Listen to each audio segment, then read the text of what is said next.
Do you want to be a part of the CoCo community? Sure, we all do. So join this free weekly live talk show to find out how easy it is to watch at home and learn about your color computer. At the CoCoNation, more than 9 million men and women have participated in the community without setting foot outside their homes. And now at home in your spare time, you can see what's happening, or even join the discussion. Choose from any one of these segments: panel intros, project updates, acquisitions, CoCo thoughts, featured interviews and events, the Game On Challenge, news, Ron's Garage, CoCo commercials, show coverage, panel goodbyes, or you can join one of our extra shows. You can choose from the Game On Challenge Live or CoCo Tech. Join the CoCoNation right now. Click the link for the free information TJB Chris spoke about. Then decide if you want to watch the CoCoNation Live Show, the world's leading live weekly talk show featuring the Tandy Color computer, its siblings, cousins, and redheaded stepchildren. Visit thecoconation.com. There is no obligation and no salesman will visit you. Visit thecoconation.com.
The CoCoNation show is an unscripted, live, and interactive broadcast. Anything can and will happen. The views and opinions expressed by members of the panel and the live audience are their own, and not necessarily those of the CoCoNation show, its sponsors, affiliates, or subsidiaries. Open minds are encouraged, and a sense of humor is recommended. Thank you for being a part of the CoCoNation.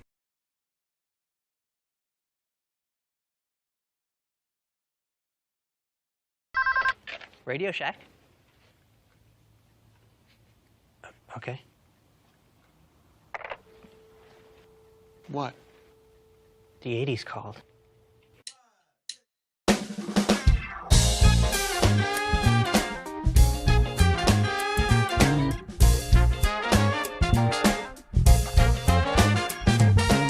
Welcome to the CoCoNation, the world's first live and interactive talk show featuring the Tandy color computer and its hardware cousins.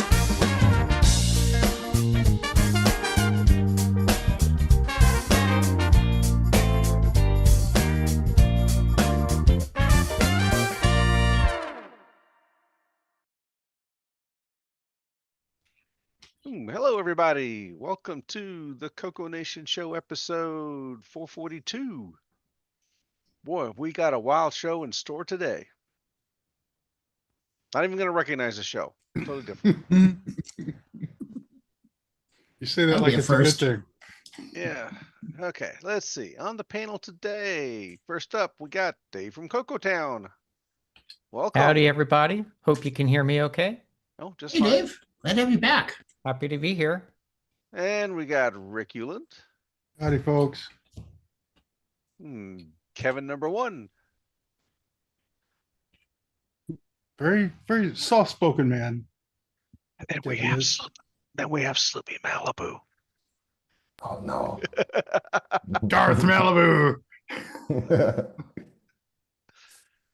All right, next row we got Ron Deluxe. Hello, how you doing? It's Coco Central here out west, where the weather is a balmy 60 degrees or something ridiculous. Wow. Boy, it's see, about to right? freeze over. About to freeze your pipes. It's a freeze warning in Arizona. All right, next up, yours truly. And long time no see, Erico Montero. Hello, everyone. How's it going? Hey, Erico. Good to see you too. Greetings. And we got Tim Linder, who we haven't seen in a while either. Good to be here. And we still haven't. Hey, Tim. Glad you're here too. So we don't know if his hair is long or short. Or yeah, or Or if he has any at all. Yeah. Listen, right. if you want to...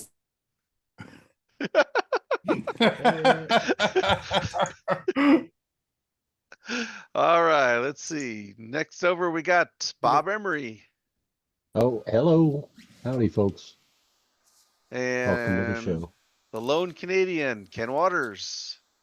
Well, thank goodness I'm here and you guys can show this in Canada. Yeah, we crossed the border you, Ken. today. Nice. And Marco. Hey there. Glad to be here like usual. And last but not least, we got Jason, the Coco Man. Howdy, howdy, howdy. Everything is where it should be now. And Nice. it's time for the CoCoNation show. What you All right, drinking, You man? should be last. Is that what you're saying? All right, in the I chat. think he was stalling for my technical difficulties. Jason, what you drinking? I don't have a beverage Wait right a minute. now. I'm gonna say I'm gonna we- have to get one. I'm gonna say WeFax. Coffee. Better Big run. mug of coffee. I have this coffee cup full of pens. That Oh, would be a drink hard swallow there. I Especially want to see that pair Especially of the scissors. scissors. Make sure those go down handle first. Yeah. That's the That magic tastes like thing. purple. Right. All right. Didn't I say it was 442? Yeah, you did. Okay. I've only got a little after 2 o'clock. Sneaking in the last second, we got Brian Weasler. Hello, guys. Hey, How you doing? Brian. Oh, well, now we know what we're going to fill the show with. Yeah. Soon Don't open up we'll another have trailer. That Australia. shipping container ready. All right. In the chat, we got Michael's Wiffle, Wayne Campbell, Brian Blake, Marco, Kevin Holloway, Coco Living, Canadian Retro Things, Exile in Paradise, David Croker, CoCoTown Retro, Eric Mont, GM Marai, 8 Bits in the Basement, Peter Willard, Tom Eric Gunderson, Joe Lova Coco, Bell Bill's Athing. in it. Bill Yep. Athing. Okay. Yep. All right, we're caught up. Thank you all. Yes, thank you for joining us. All right, so today's show is going to be a little helter-skelter, as usual. Well, we'll just have you read a list of names to mispronounce if we get light on content. Oh, I've done that already. So, Kevin, did Mark you is lose going to your read the key? phone book. yeah, I think there's one over there somewhere. All right, let's see. Let's start off with some of the project updates. Rick, I think you've got something. Sure, let me put my life together here. Flip screens. Rick from the here. Uland. So here, so What's here, make this? it. Uline, that's that packing material company, isn't Yeah, it? you can get Oh, anything yeah. mail order. Yeah. You can get everything. Where there's is Rick. Excuse Uland? me. Oh yeah, here we are. Oh, Oh, yeah, how geez. high did that get you last Wow. week? The update from last week, we got to half a case, but what it doesn't really show is this is one heavy pack. You can't snow blow it snow. I had to. This was my CoCo week, was removing that. So that was fun. Have you ever heard of a yardstick? Well, this is CoCo. I have to keep it CoCo related, or Mark will kick me off. So I made this CoCo scale here with the half case and the full logo, and you know, it made it. So for some context, last week when we started the show, the CoCo was completely visible. Right. Just a little dusting on the grass, and that's what our show did to this place. So I blame you all. And during the week, right after that, my Australian themed video solution quit working.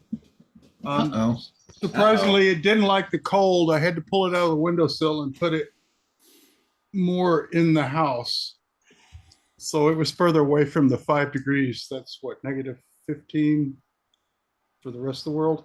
Is that CoCo on the right, the case you're using outside?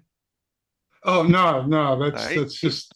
He's got spare cases. That one has the case off for cooling purposes. In fact, there's a little fan that feeds it sometimes. While I was digging all this stuff out, I ran across this and I just wanted to show. Oh, okay. So that CoCo needs to be closer to the window. Exactly. And the video solution further away from the window.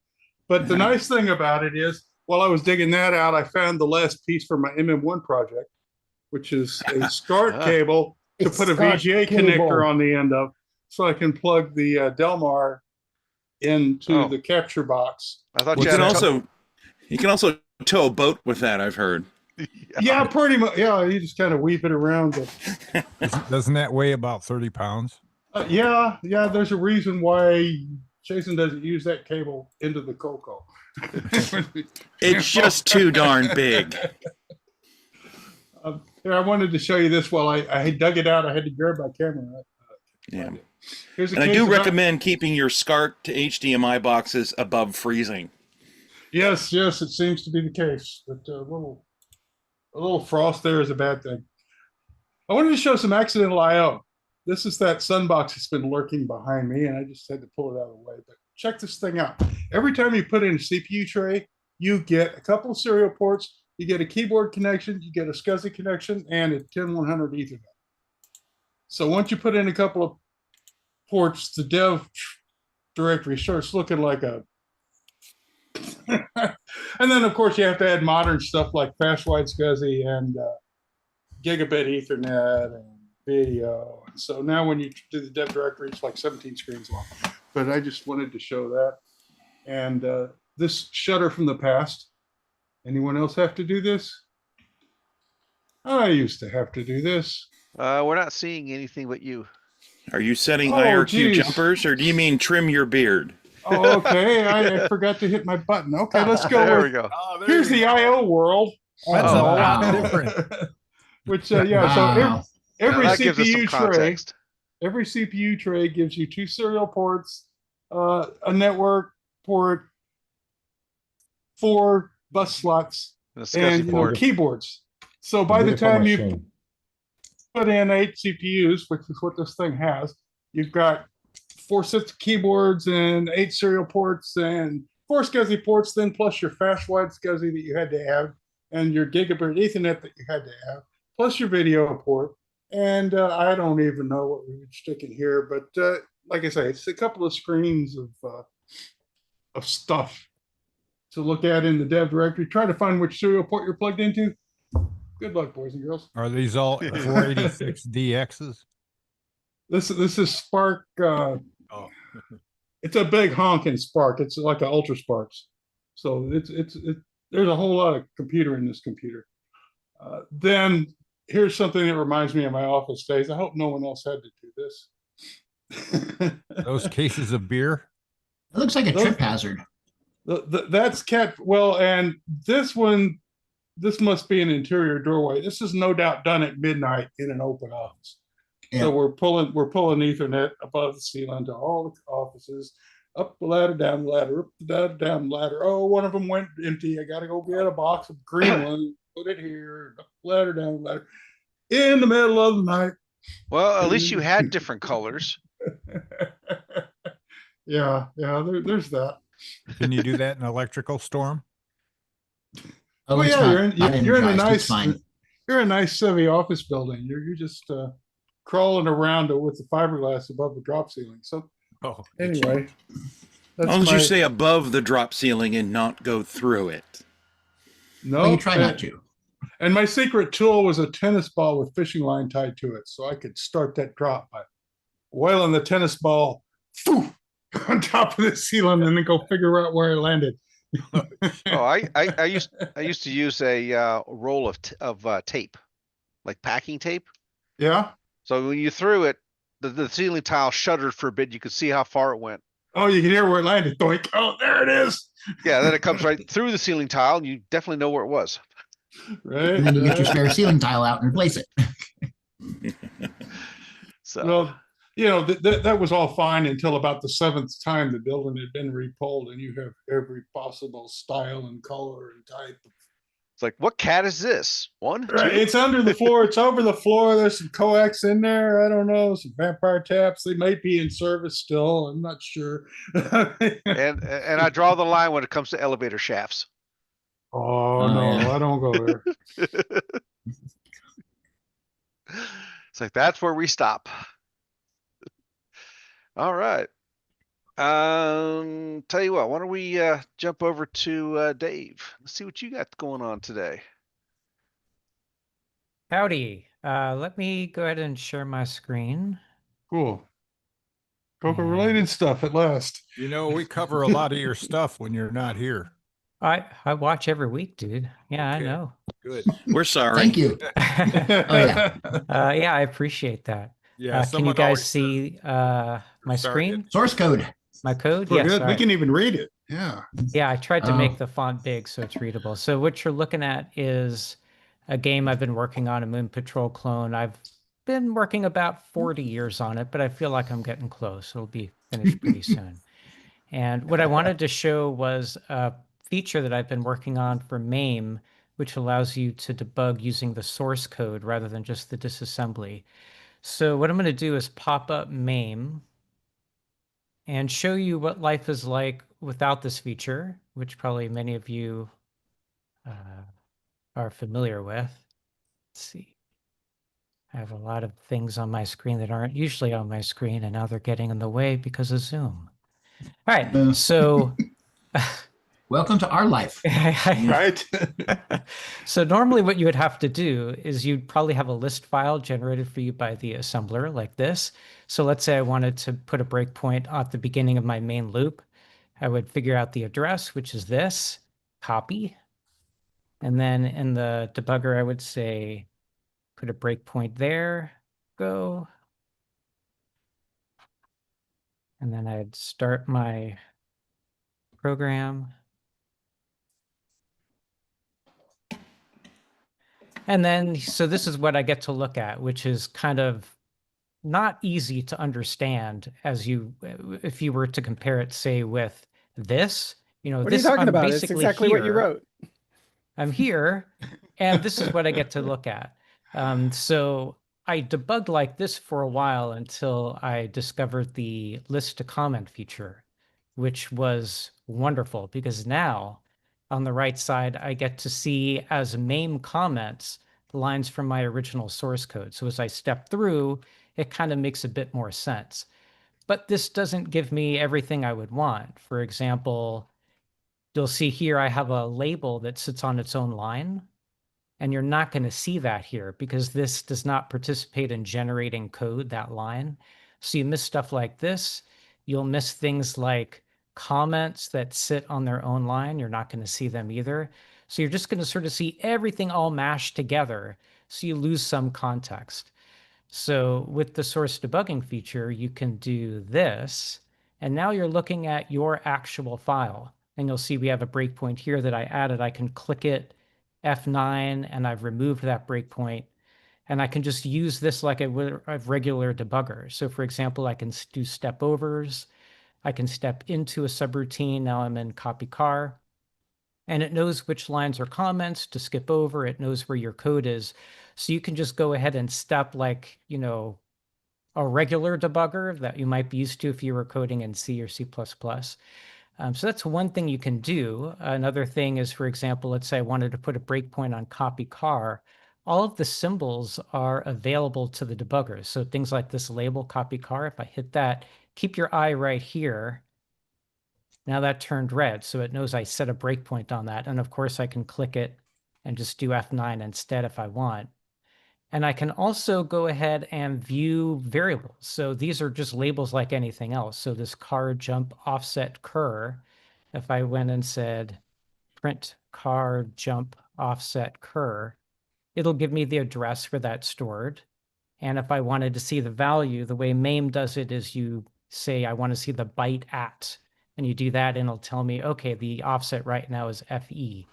Or if I really wanted to, I could open up a memory window and I could type in that symbol here. Car, did I put that in my, nope, hold it. Car jump offset. And so if I wanted to, for example, I could set a breakpoint here, and then every time I hit that breakpoint, I could see how that changes. So you, as the car jumps, you can see that thing going up and down, and there come the enemies, and it's going to try to shoot them. So that's kind of what I wanted to show folks, is that this exists today. You can download it today. I use it all the time, and without it, debugging would have been more difficult. But it is not officially merged into MAME. So in order to get this, you need to go here. And in fact, I'm going to paste this into the Zoom so we can get that URL in the chat. But if you go here, it'll tell you how to use it. It'll tell you how to install. Installation is basically what you need are two pieces. You need a binary of MAME with this feature, which I provide. In fact, if you go here, basically every month that MAME releases a new official release, I go ahead and rebase my changes on top of that and then create my own release. So you would go here, so whichever build you wanted, typically the latest one, you would just go and download it.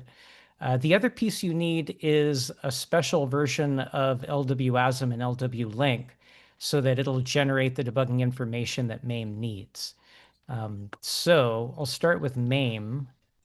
I'll show you my command line. So this was the command line I used to run MAME. You need to add one extra thing to the MAME command line, which in this case was this. So there's a new command line parameter source debug info, and then you need to send it a path to the MAME debugging info file. And you're like, well, how do I get a MAME debugging info file? Well, you have to tell lwtools to generate one. And so the command line I used on lwtools is right up here. It's kind of at the very top of my screen. But the only thing you need to add is this -i, and that'll generate the debugging information. Everything you're looking at, by the way, is pre-release. Let me just show you how you get lwasm. There is also binaries built of lwtools with my changes to that as well. So you need whatever build tool you're using needs to generate that info file, which means it needs to be modified. And here's where you get it. There are builds for Mac, Linux, and Windows for both of those. And then you just add this -i and it'll make that file. And then you tell MAME to load that file, and then you're good to go. And now you have source debugging information. But those you've are also the main gone things I wanted to further. talk about. I did want to mention that if you do CoCo3 MMU stuff, I do have a demo of that, but I don't want to go on too long. But it'll kind of figure out if you swap code into your logical address space from physical RAM. And so you have like your coding, you're running through some group of code, and then poof, it gets replaced with some other group of code. There's a way to tell MAME about that, and it will adjust your source code view to show you what you're really executing. That was something that was asked for by Glenn Hewlett. And he said, I'd love to use it, but I need to be able to do this MMU stuff. And I'm so glad he said that, because that prompted me to make sure that worked. So that feature now exists. I know Tim is here. Tim wrote the full Mac OS implementation, thank goodness, because I can't code anything on a Mac at all. I have no idea how to do that. Tim, I think you said you might have some stuff you wanted to add about this, or anything you wanted to mention. Well, first, can you hear me? Yes. Yeah, you didn't talk about CMOC. You went above and beyond. I do have a demo with CMOC as well. Is there something you wanted to say about it, or did you just want me to talk about it? No, you just missed it. I think it's worth the mentioning. Okay. As a prototype, so the lwtools is available for everyone, but as a prototype, I also made modifications to CMOC, my own copy of it, and also UgBasic. So that way, let's say you're running through your code. Imagine instead of looking at assembly code, you're looking at C code, and that'll work. So it'll figure out, let's say you have a recursive C function and you have a parameter, it'll kind of figure out, if you ask, what is the value of this variable? It'll figure out how to find it. It'll know, okay, it's somewhere on the stack and it's this offset from the frame pointer. So wherever you are nested within those recursive calls, it'll find the proper variable, the proper instance of it, and show you the value. That was something I didn't need to do with assembly, but I did need to add for C. That was more of a proof of concept. I didn't release it anywhere, but if someone really wants it, let me know and I can find a way to get that to you. Just be aware that it's very rough. And UgBasic, similar kind of thing. This I did maybe about a year ago, the Microgames Basic, where imagine instead of looking at assembly or C, you're looking at your basic code. And so you could step through your basic code, step into, step over. You can look at the variables of the basic code. And I also have a little demo of that that I haven't run in a really long time. The C thing I run every time I release a new release to make sure that works, but I haven't done the UgBasic one in a while. But anyway, as a proof of concept, before I released anything, I wanted to make sure it could at least be extended to these other tools. That way, if and when folks on the MAME development team review and or merge my pull request, I'll feel confident that it could be extended to those other tools as well. At the moment, I don't know when or if that will ever happen, so I'm just sort of releasing my own builds every month so folks can use it. Thanks, Tim, for mentioning that.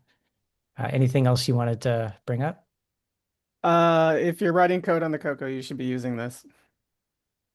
I use it all the time, and I would never ever want to go back. So yeah, especially if you're using lwtools. If you're using another assembler, I don't have a version of other assemblers that work with this, but it's possible. You know, it's not hard. It's very easy if you know the code of the assembler. For me, the hard part was not adding the debugging information to lwtools. It was learning the lwtools code base. So, you know, someone who writes the assembler, it's fairly easy to add this. There's a simple API where you just say, this line maps to this address, or this symbol maps to this address, and that's it. MAME does the rest. So Dave, William Athens said he followed your directions and got the debugger MAME working. He's really, really great. He likes using it. Followed those directions just in the time I've been talking, or like at some point in the past? Probably in the past. I'd be really impressed if someone like went and did, and then suddenly it worked. No, probably in the past. Also, anyway, that reminds me, I do want to paste the URL so folks know where to go. I posted the one for your GitHub already, and your YouTube channel. Yes. Also, Wayne Campbell, who's a Basic 09 guru, he wants to know if you could add that ability to Basic 09. So the problem with Basic 09 is that that doesn't run on Windows, Mac, or Linux. Basic 09, that's like part of OS 9. So you would have to modify the Basic 09 compiler to generate the debugging information, or to generate some kind of intermediary thing, like maybe a text file, which then on Windows, you would run something that would consume the text file and then produce the debugging information. That's a tough one. And if this is still remaining an unofficial MAME thing, I'm a little bit reluctant to spend a whole lot of time. But like, I'm kind of willing to do anything. Yeah, I wanted something similar, and I think James Jones actually looked at this problem because Basic 09 does its own, it strips out all the white space and everything, and then it puts it back in according to its own rules. So it's kind of impossible to edit.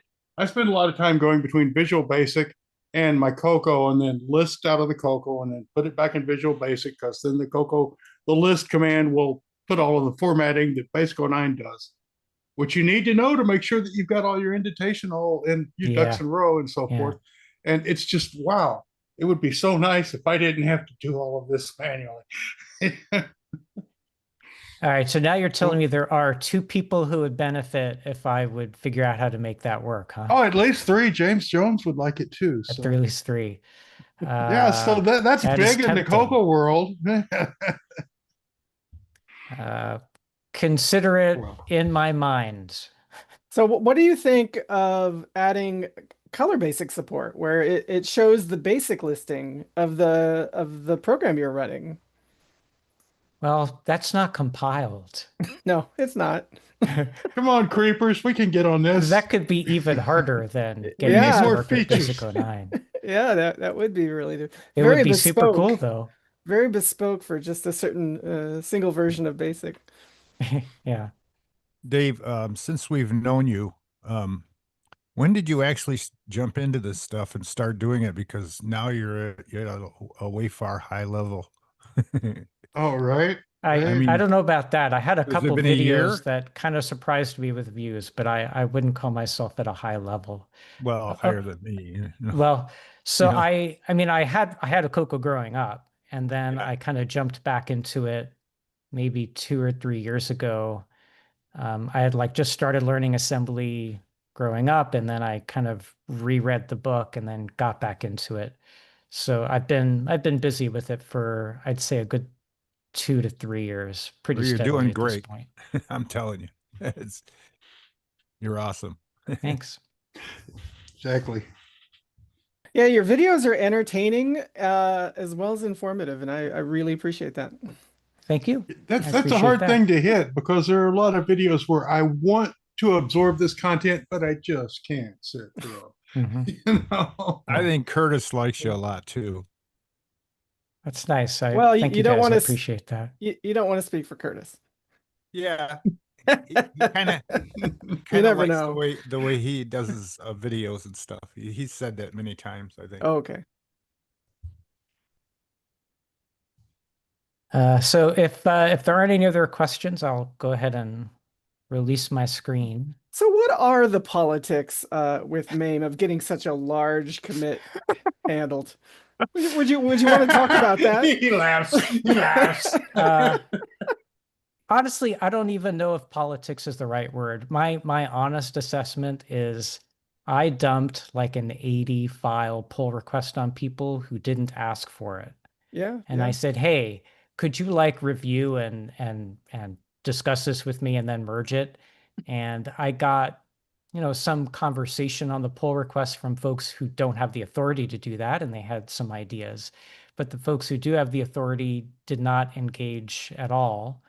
And they've got their own stuff to do. I mean, I can understand that getting something without warning that is of this size would not be someone's highest priority, or perhaps any priority at all. So I may at some point in the future, like kind of bump it a bit again and like send another comment on the pull request and say, I'm still here. I'd love to break it up for you or whatever. Yeah, I can't think of another MAME dev that actually writes retro computing software. So usually features get added to MAME when one of the main developers wants that feature or needs that feature. That's usually how they come about. So Yeah. I think it's just a matter of nobody's needed this because this isn't what they use MAME for. Yeah. The other thing I could think of that might increase the interest is eventually I want to extend this to other processors. Right now it's just 6809, 6309. It's almost no work to extend it to, say, the 6502, except I would have to go into a 6502 assembler and have it generate the info. That's kind of the hard part. But if there were MAME devs who did a lot of 6502 work and they saw, oh, well, if I merge it, I get 6502 immediately, maybe that might appeal to them. But that would be a lot of work for me who doesn't know the 6502 to go ahead and then learn that and learn an assembler and then add the code to that. And I'm a little reluctant to do a huge amount of work for the possibility that maybe that might push this forward. I would much rather someone say, if you do this, I will merge it, or I will engage with you. That would be different. Then I'd be very happy to go on that tangent. But without that, unless it's something that would be of intrinsic interest to me, I might not be willing to spend too much time. Well, from what I learned is if you do this 6502 stuff, you may really appreciate the 6809. I've glimpsed at it a tiny bit enough to realize that the 6809, I mean, it is, to be fair, it's a newer processor, but wow, it adds all these extra registers and extra direct pages you can do and a stack pointer that's a full 16 bits. It's a lot nicer, it seems. Yeah, people are going to say something like, I wish it had this. Yeah. So the 6502 would be a good target just because the 6502 was patterned after the 6800. And so you're going to see a lot of similarities, being that I learned 6502 first. Right. It would be a good way to get across the divide there. Yeah, you're maybe going to be telling yourself, I can't believe they can do stuff with this processor. Right. This is all it's got a register. It's got 3 registers? What? Right. Yeah, that's what I was It is amazing. Well, you have to realize that when MOS Technologies made the 6502 and we're selling it for $25 a piece in quantities of 1, they were competing against the 6800 at $400 a piece in quantities of 1. So, yeah, they cut a few corners. Right. Programmers, you paying your programmer $8 an hour. Crank out the code, boys. Did you ever consider when you come on your broadcast to have a pocket thing with stuff in it? To kind of a pocket protector, a pocket protector with a couple of things in there. Slide rule, pens. Yeah. Just to make my character a little bit more exaggerated. Yeah, you got personality in there. You got a stereotype to. Yeah. Okay, so we've all got to send him different pocket protectors with the little flap on the front with different ads on it, so he can change them every week. I like to think that my nerdiness shines through without the need. It goes right through. Myself. Beauty. Well, I appreciate it. It's funny that your CoCoTown on the CoCoNation kind of fits, doesn't it? Yeah, I picked the name because I wanted a version of Funky Town to be used as my theme song. So that's right. You ever get copyright hit? Not yet. And in the last 2 videos, I did 8-bit versions of popular songs for the opening theme. And I haven't gotten anything yet. I was really reluctant the first time. I uploaded a test version of the video to see what happened, and it seemed okay. And then the second time, this last one with Paint, I just went and uploaded it, and it seemed okay. But these things can come up at random times. You could have something that's there for a year, and then suddenly, maybe so I don't know what'll happen, but I've been lucky so far. You need to have AI somewhere in their name so that because it seems like they can do all kinds of stuff.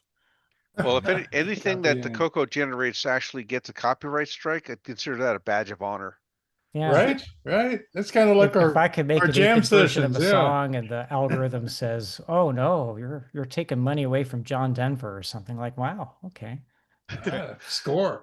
It could be it got recognized. Yeah, that would be impressive. Well, I'm going to release my screen. I appreciate the time. I'll hang around a little bit after this, but thanks a lot for giving me some time to discuss We appreciate this. the work, man. Appreciate it. Okay. I'll post that. I'll paste the link in the Zoom in a sec. Your Yeah, page excellent where you work. describe everything. Okay. Next up, Tim, you mentioned you had something to share. Oh, sure. I've been working on a little something. I want to try doing a whiteboard because Somebody's got to release Dave. Bunch of basic No, with keep me up here. 512K. Just Dave. There we go. Nice sweater, man. So, I've been working with audio tapes lately. Like Film at 11. Whiteboard. Yeah, it's like, what in the world do you do? All right, I don't want to share my monitor. So, can you see what I'm putting out there? Yep. Yeah. Label CoCo Leaders. All right. Mm-hmm. So I've been working with computer audio tapes, CoCo audio tapes, and I've been looking for tools that let you, analyze them, extract data from them. And of course, I've written tools that has done that, CECB in the Toolshed project. But I've never been 100% happy with it. And brought up Audacity and did searches far and wide for Audacity plugins to help with data recovery. And I'm always looking for projects. AI is the buzzword, and AIs can program really well these days. And I've always been looking, and it turns out that Audacity plugins are written in Lisp, and I really hate writing Lisp programs. And the AI does it really well. So I was thinking of algorithms to find the CoCo leader the leader is the 101010 alternating pattern. Yeah, the preamble. It's what Color Basic uses to sync up everything. And so I eventually got this working, and it creates a little label track here, which is something that Audacity supports, and it gives you currently it gives you the information of the two frequencies that is being used and the ratio between them. The ratio is important is because that's how you set up the detection routine with the settings.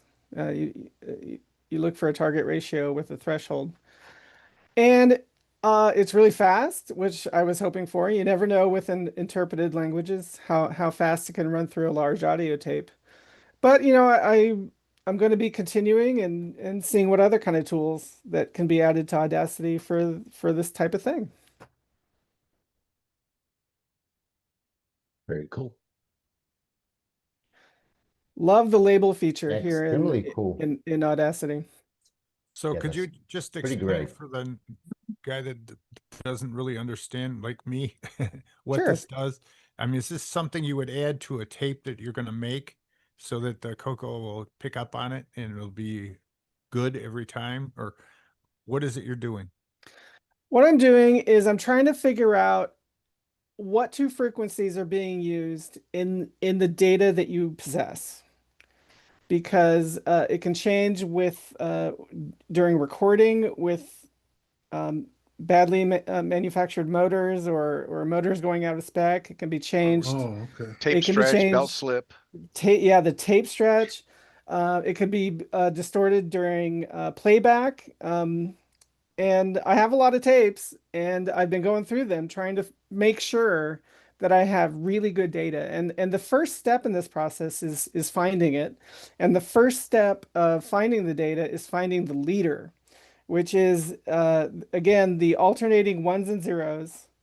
Oh, so is this like training so the computer knows what speed the tape is at? That would be the next step, is to use this information to train a further program to actually extract the data. Yeah, this is just me working on it for about a week. But I was just wondering, alternating ones and zeros. Well, that would be why, right? So you can Yes, because you're grab your guaranteed speed. you're guaranteed that the leader is present. It has to be present in order for this to work. So in other words, you're making a template for when you play a tape that the tape has to, you have to be able to lift from the tape in order for it to work. I'm making a program to analyze the tape after it's been digitized. Which kind of implies that CoCoBasic might do this. Use the leader to figure out exactly what information it's getting. Because the tapes, tapes have always varied up and down and all around. You can't say, okay, this is the speed I'm running at, because right, yeah, cassette tape. It's one of the things I've been meaning to do is to look exactly how Color Basic is actually really good at dealing with data that's not perfect. It's crappy. I'm There's a lot of tolerance. I'm going to go with the other way and say that it's actually pretty robust. I think we throw some crap at it that it can't handle, but generally it's pretty good. And I really should look at how it does it, because I do have a lot of respect for how it works. So do you think in the future, as time goes on, the tapes that we have, they're going to not be worth a whole lot anymore? So if we discover something and it's aged even more, you'll be able to recover it. Right. The best time to recover something was yesterday. Yeah, exactly. Or the day before. These discs and these tapes that are just sitting in people's attics, they're just disintegrating. And I just read one of my old Apple floppy disks that I had from a summer camp working with Apple computers, and it was fortunately readable, and I got one of the earliest BASIC programs I've ever written. Cool. Actually, this work could be used with other cassette systems too. So other things, the other Tandy models, Apple used cassette originally. I think Audacity makes a great platform to build this kind of stuff on. Is the MC10 the same as the CoCo? Yes, it is. Okay. I mean, this shows you how good Audacity is. When the leader shuts off, you got that little bit of ring as the amps. I don't know. Can you see my cursor? Yeah. No, but no. Yeah, I'm pointing at what you're talking about. Yeah, you got the solid block, and then there's just that little bit of, okay, it's quiet now, but not really, because this is electronic. Little ripple. Ring a little bit. Analog is messy. That's one of the first things you learn. So eventually, is your goal to make like a dir command for a cassette file? In Audacity, no. My goal with Audacity tools would probably just to have a label track with the data, very oscilloscope-like when you turn on the decoders. Right. Maybe you could use. I was going to say maybe you could use that to actually repair the signal in the analog mode. Yes, right? Audacity has like DC offset filters and other filters that would be helpful that I wouldn't have to write. Because technically, probably the same flaw exists throughout the tape. So yeah, the header tells you the speed, but it also tells you how muted it is, how the frequency is rolled off, and maybe you can use Audacity to like kick that back up and make the tape readable again. Hey, this is interesting. Yeah. This is a shared workspace. We can all draw on the same image. I didn't know that. Yeah, apparently we can. Oh, nice. We should be doing this kind of thing more often. Oh, all right, boys and girls. Keep it classy. Yeah, keep it classy. Here we go. I mean, there's a reason we had to put the password on the show here. Tim, I have to say I have a whole bunch of cassettes, and I started transferring them a few years ago, and it's like 50% success rate. Oh yeah. So if you had something like this where it could do some AI and like figure out how to convert a WAV file to a CAS, even though it was like square up the levels and that kind of stuff, that would be really cool to be able to access some old stuff again. Yep. That everything I learned with this process with Audacity will probably go back into Toolshed's CECB command eventually. Okay. Very cool. Control Z will remove what it is you've drawn. But not what other people have drawn. So yeah, that's fun. I guess this whiteboard was a bad idea, but I'm gonna Especially with this group. Can you do it now? Oh, that is hilarious. It's a good thing nobody drew backlights, car backlights in here. That's good. Right. Do I have to stop sharing? I think so. Yeah, there we go. What we're hoping is it didn't just save it permanently on your copy. Yeah. Oh, right. There you go. That's an interesting. That's everyone right on Tim's screen now. It's So there must be a way to write protected. Otherwise, teachers would have a heck of a time doing a presentation. Let's not figure out how to do that. That was too much fun. He might whiteboard something again. That was fantastic. Thanks for telling us about Control Z. Oh, okay. Let's see. Next up, let's go over to Erico and see. Erico. All right, let me get the video back on here. All right, are you guys hearing me fine? Just fine. Oh, excellent. Yep. Okay, so I've been doing this game stuff for quite some while, not the kind of professional stuff like you guys been showing so far. It's just pure basic. And the things I do is just about games. So you guys have seen this white rock ingots I've been doing a couple of weeks ago, right? It was a very quick project. Now I'd like to showcase it today a little bit more.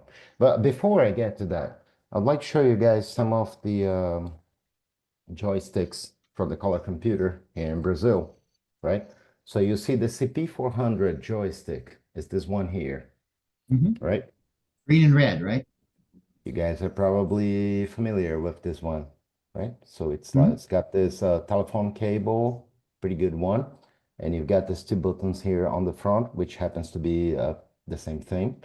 And the analog non-centering, right? You've usually got one red and another green, right? So what you have here that chaps have been doing this past year is local hardware, which just happens to be superbly amazing, like this one here. Right? So non-centering. Self-centering. Right? This is from Giovanni. This model was modeled by Giovanni, and the electronics inside came from Mauricio Martin. And this stuff is really good. I mean, for analog joysticks on the color computer, for me, the highest level of joysticks has to be the Black Beauty, precisely the one with a metal joystick. Aluminum. Yeah. Yeah, that's the highest level for me. I tell you guys that these ones here have excellent precision above the original CP400 and above the original Black Beauty. As long as I've tried them with Luciano Chef's Black Beauty, and I've got this other one here, which is the black one, right? Now, Mauricio and chaps around here are doing other models, self-centering ones with balls and everything. And I got a chance to try them this past HeteroSC, and it was like so excellent that I'm gonna get one. The next thing I would like to show you guys is that Mauricio, well, we here in Florianopolis, we run this HeteroSC show every year. Mauricio has been running Hetero RS, right? RS is the state in Brazil, Rio Grande do Sul, as SC Santa Catarina, where I live. But back there with Mauricio, this edition of Hetero RS, he made this stuff here, which is a card game, right? Now, you guys, you foreigner guys might know this as Super Trump. I'm not sure if you're familiar with this kind of card game. And it's a game that you have a stack of cards on each people's hand, and then somebody calls characteristics of something within the cards, and the highest level wins. So you have this kind of stuff with cars, with boats, with planes, and he made it with, let me get a few for you to see. He made it with 8-bit computers. Oh, neat. Right? Mm-hmm.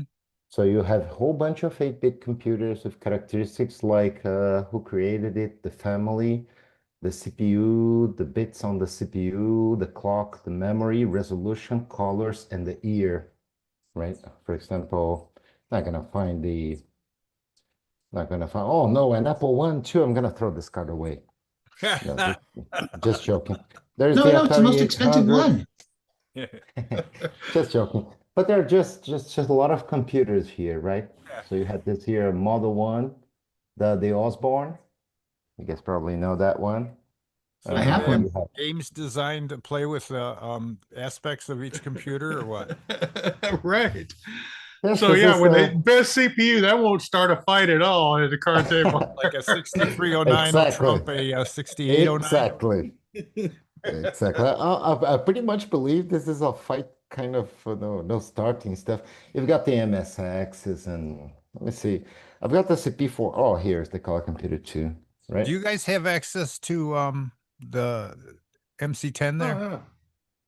I'm not sure the red one. I'm not. Alice. No, we don't have access Neither one? to the French computers. No. No. They would have to make also, most of the companies here cloned TRS-80 directly from the USA.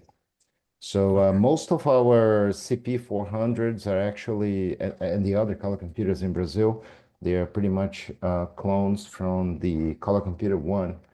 And in fact, Luciano Schafter, which is the highest collector we have in this country, will be able to explain that a little bit better, what exactly changed in the design of the machine and the details, the font, the way it deals with the PAL-M in Brazil. So this is one of the things I want to show you guys, the card game, which is pretty cool, right? Gotta have that on a, gotta have that on a CoCo Fest. Right. Now, the second thing happens to be the game. Now I get to share the screen here too with you guys. Let's see if we can get that going. All right, so you're probably looking at a window full of icons and some code, right? Yep. Yeah. Okay, so this is directly in Disk Extended Color Basic. This is the Ingotz game, right? There is, as you can see here on the code, there is a lot of documentation per line, right? And the game loop is actually not too big. And here you have the ending, and down here you have the levels, right? Up here you have some of the tiles. Okay, so the thing is that I've been trying to use modern tools to get to do color computer games in an easy fashion. So what I'd like to show you guys today is this tool here, which happens to be LDK, the name. It's a map editor, and I've been implementing some sort of automatic rules for creating levels. Now, we usually would want to create the levels by hand, right? But it's pretty nice to be able to do this kind of thing here, right? So you just paint around like you are painting in a paint application, and the tool gets around to figure out how the tiles get together. Of course, this kind of tiling system comes from these things you see here on the side, right? So I can see how each of them works. For example, if we want to look at this last one I've implemented here, it's the grass coming out from the roof, right? So if you look at here, it's the center block you see here as empty is where exactly the computer is going to put that block. And it's going to put this 4 blocks I've chosen here, right? If I click here, I get to see my tiles, right? And I get to choose which ones will actually go there. So I chose the top ones, including black. And I'm dictating that the top space above me must be filled with something solid, so you can put it there. So as we get here, we see the rolling effect, right? Now, this is technical stuff, but it makes completely easy and fun to create stages. Now, one of the fun things about this is that if you save these files, say, for example, there's one here. Let's suppose I'll just save it. Okay. So if I get back to my work directory with all the stuff, you see that the map stuff is saved here. So as I get in here, I get tile export. This is to export for the tile map system. Either ways, you have my stages here. And if I run a, let me get see a notepad here, and I get one of the stages, say stage 0. So you get this piece of code here, and you get to see the encodings here, right? This part, right? Not this one here. In fact, this other one down here, right? This is gonna tell you the values for your map. So the thing is that you copy that text to this here, right?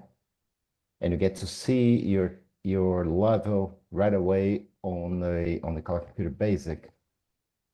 Now, as you can see here, I kept the maps in a readable fashion. Right? It's not something that we need for the last version, but I'll just run an X4 here and tell you guys how it works. The first thing is that on Ingotz, I'm using a routine made by Alan Hoffman, which is this one here. You guys get to see here. It's about entering command controls inside print so that you can move your cursor inside print to different directions without destroying the background. And what I thought first is that if you can keep an object being drawn with a single print, it's going to be really fast, right? Because normally, if we have an object that has parts of it up and down, we're going to need another print for that. Not sideways, right? We can stack things sideways, but we can't stack upwards or downwards. So this technique from Alan Hoffman does that. So for example, first thing I'll do is I'm going to copy this and paste it on X4, right? So as I run this, usually you can get this stuff at the end of your code. But now that the system is running, I can just new it, and I can copy my whole code here. I'm using Pulsar, right? But you can use any kind of IDE, or even like I'm using here, even Notepad will do. So now that I have a new program, I'm gonna paste this one here. We're gonna speed this up a little bit. Because I remarket this whole code as it's intentioned to be a tutorial, it takes a lot of space. But I've got a version here without all these things and with the final optimizations, and it gets to be like a third or a fourth of this. So we get a lot of space to add things or to play around. That's a lot of code, as you can see. Unfortunately, it doesn't seem to be going as fast as I would like. Anyways, almost there. So the thing is that you should be, the user at the end of the day should be able to draw things here, right? And then copy just a single line and paste here and get the results and the levels in his own game, so he can play around. This is supposed to be a framework for platform gaming, which is one of the most common kind of games around. And with this technique from Alan, you are sure going to be able to do a lot. Normally, I would say that for an action game, we have the limit of 6 prints per cycle, 6, 7. Now, sometimes you can get to 10, right? Depending if your game is slow paced. But if it's not, it's just 6 prints at the most. Let me run that. You guys can check it out.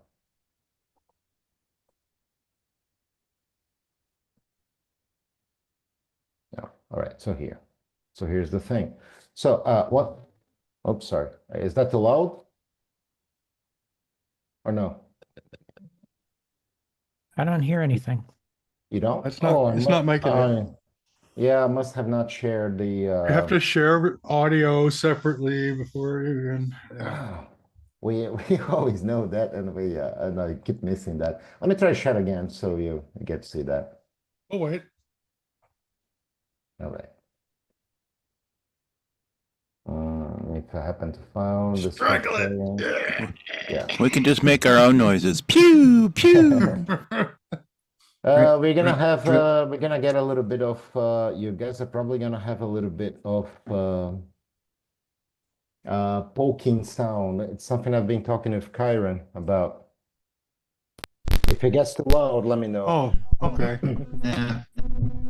So it should be going with sound. You guys seeing the image? Yeah, now we're There good. we go. So there's this introduction and everything. So it's pretty much like Prince of Persia or that kind of game. So you can jump up. I pressing button and pushing sideways. You do side jumps, right? Cool. So the thing here is that you go around. You did that. Yeah. Sorry? You grabbed the wall, eh? Yeah. Yeah, I can grab the wall and let Nice. it go. So you hold the button to grab the wall. You just push the joystick up to jump. But whenever you're jumping or falling, you hold the button and you are able to grab it. And while holding that, you push up and you climb it. And then you can jump. Okay. Nice. So, for example, here it's I can grab myself here, but it's just too high to fall. So just jump over here, and I'm gonna grab on the other side. Right? Nice. If I fall from, for example, this height here is deadly. If I fall, I'm gonna lose the energy, right? Like you guys see here. Yeah. Get to the other stage, and you see a lot of noise, right? Yeah. Right. Little digital fart going on there. Yeah. Kieran's working on it. Exactly. I'm being talking with him. So, for example, here on this stuff, you got some gold ingots right up there. So I can try to go up there, pick it up. Okay. And it will give me energy back. So this is just a walk around thing. So you can generate stages and you can walk around, you can pick up gold, but then the golds are objects. You can gear it towards different meanings if you want to, or oops, let me speed this up. Super or fart. you can yeah, it's very strong. Or you can create, like somebody recommended, you can create dialogues to talk with different people. In one way or the other, it's just a framework for people to do simple platform games.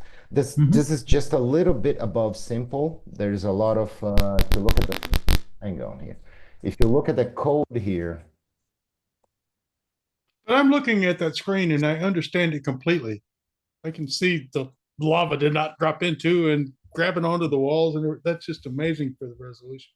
What's amazing is the animation of the character. I mean, yeah, you know exactly it what wouldn't they're work doing. if it wasn't so well animated. It wouldn't work at all. You couldn't tell what's going on if you didn't see the guy like grabbing on. I'm guilty to say that kind of stuff, but if you would create a game like this that is just about a single block, like Adventure on Atari, or like that Seven Tides game I did before with UgBasic, it's just a single block. So yes, you get the animation on the single block, and you get the perception of things, but. Yes, I guess you guys are right. It's the animation plays a role, and the colors do play a role too. these that kind of character. Let me see if I can share that screen here. Go.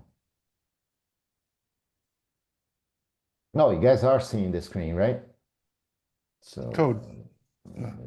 All right, if I get the this one here.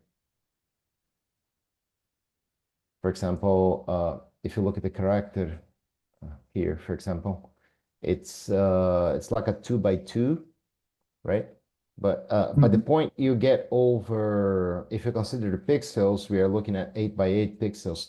To the point that you go over 3x3, or at least on 3x3, you can create things that has meaning, right? And if you have colors to that, then you can work these things around.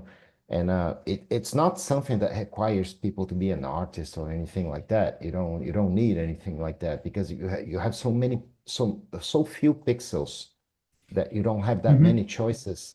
So you just try one thing, try another thing, and you get the best of what you get. So you still is fast. You don't have many pixels, but you have to choose exactly which ones. So this thing standing alone doesn't mean anything. These things in series is a guy running, and you can see that. Once you have the motion, then you can figure that. Then your brain tells you what it is. But that's somehow, it's not too hard to play around with. I mean, what I wanted to say is that you don't need to be how can I say, like a natural artist of some sort. You don't need to have deep knowledge into anything, because the resolution is so small and the amount of colors is so small, and the restrictions of SG4 is very hard, that it's just a few ones. They just need your graphics library. That's what they need. I can't figure out how to make a guy run in a couple of bytes, but you can, so I will use that. See, one of the goals of this is to be able to create how can you say, standard graphics. When you look at video games like in television or the CoEC or something like that, you get some standard graphics that came from its own memory, right? Like the tree shape and the guy running shape, and you get to see those things on many games, right? They are like standards. So here on SG4, if I can design a set of standard things that are the lowest possible, like the ones you see here, right, and slightly bigger, then it's all fine for everybody to play around with these things, because they are the smallest possible. You just change the colors and put the meaning into it. So I'm hoping this is a grounds for people to play around with doing more games on the color computer. And disk extended color basic is, as you guys can see, is fast enough to do a lot of stuff. And then we have base to 6809. We have UgBasic. I hope to port this to UgBasic later. Since this is disk extended color basic, I can give it a run directly on base to 6809, because it's supposed to support everything that I have here. So this might what I believe is that this might make people make it easy for people to play around with the things. Well, right, and you could go meta with this too. So this could be the hitboxes, and then you draw some, UgBasic to draw some kind of fancy sprites over the top of it. But the same game code will still work as far as what are you shooting at, where are you climbing on. Yep, since this is really both, since they both are basic, there isn't nothing. And if you take a look at my basic code here, it's very simple. You have an on as go to here right at the start of the loop, which deals the states of the player, and this is pretty much the loop of the game. And then you have the standing position, what he's doing. You guys can see here that the standing position is the one that checks joystick and controls. And then you have the walking, and then you have jumping. So it's very written in a very redundant way and very easy to just read the thing and try to get it going.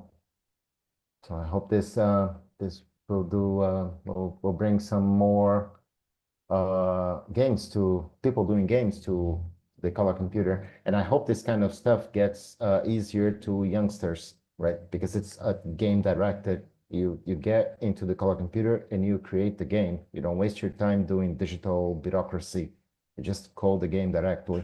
So if you want to learn about game making, that's one of the best ways. Right? Get an 8-bit computer and get straight into the game making. Don't waste your time with external applications or maybe registrations or installations of programs or anything of that sort. Well, right, because new computers are magic. You can't really understand how it works. You can memorize how to make it do things, but you can't understand how it works. This, you can understand how this game works. You know, that's exactly the idea. I've done this once here, which the left one is about the kind of simplest platform you could be looking at. I mean, this could be, you guys are looking at, you're seeing that? Yes, it's sharing. So the one on the left here is pretty much pitfall kind of stuff, which you can create from this kind of framework. The one on the left is a little bit more kind of like the 2.5D, yeah. Donkey Kong. So yeah, the girl up here came up really nice. It's funny how so many little pixels get some results. I did different things with the guy here. I've got a whole set of animations and different possibilities for this kind of stuff. So and this is like template man. almost a modeling man, almost.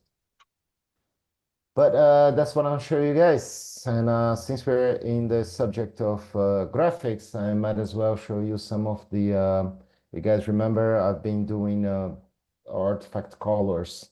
I've been attempting to control artifact colors for to work on modern tools like Photoshop you see here. And I've got to show you guys some of the latest. Let me see here. These were ones from Spy Hunter. I've been helping the chap do some titles, right? Nice. For his game, which is pretty great. These were some attempts I did before. And this is pretty good because you can draw directly on modern tools with the artifact colors and get a response that you instantly shoot into BASIC or get the raw numbers put into loaded in BASIC or get the file, the PNG black and white file and run in UgBasic. Let me get some other ones here. Oh, this is some RoboCop stuff I've been trying about. Yeah, looks good. And here is more RoboCop stuff, but this is awesome. This is directly from the it's taken directly from the arcade, so it's pretty big.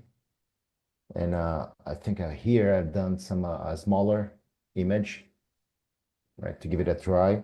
So you get a preview of the artifact colors on the left, and you get the black and white on the right on this system, right? You don't get the true artifact colors as you would see on the real computer, but this gets close enough for you to get back on the drawings and know what you're drawing. Yeah, exactly.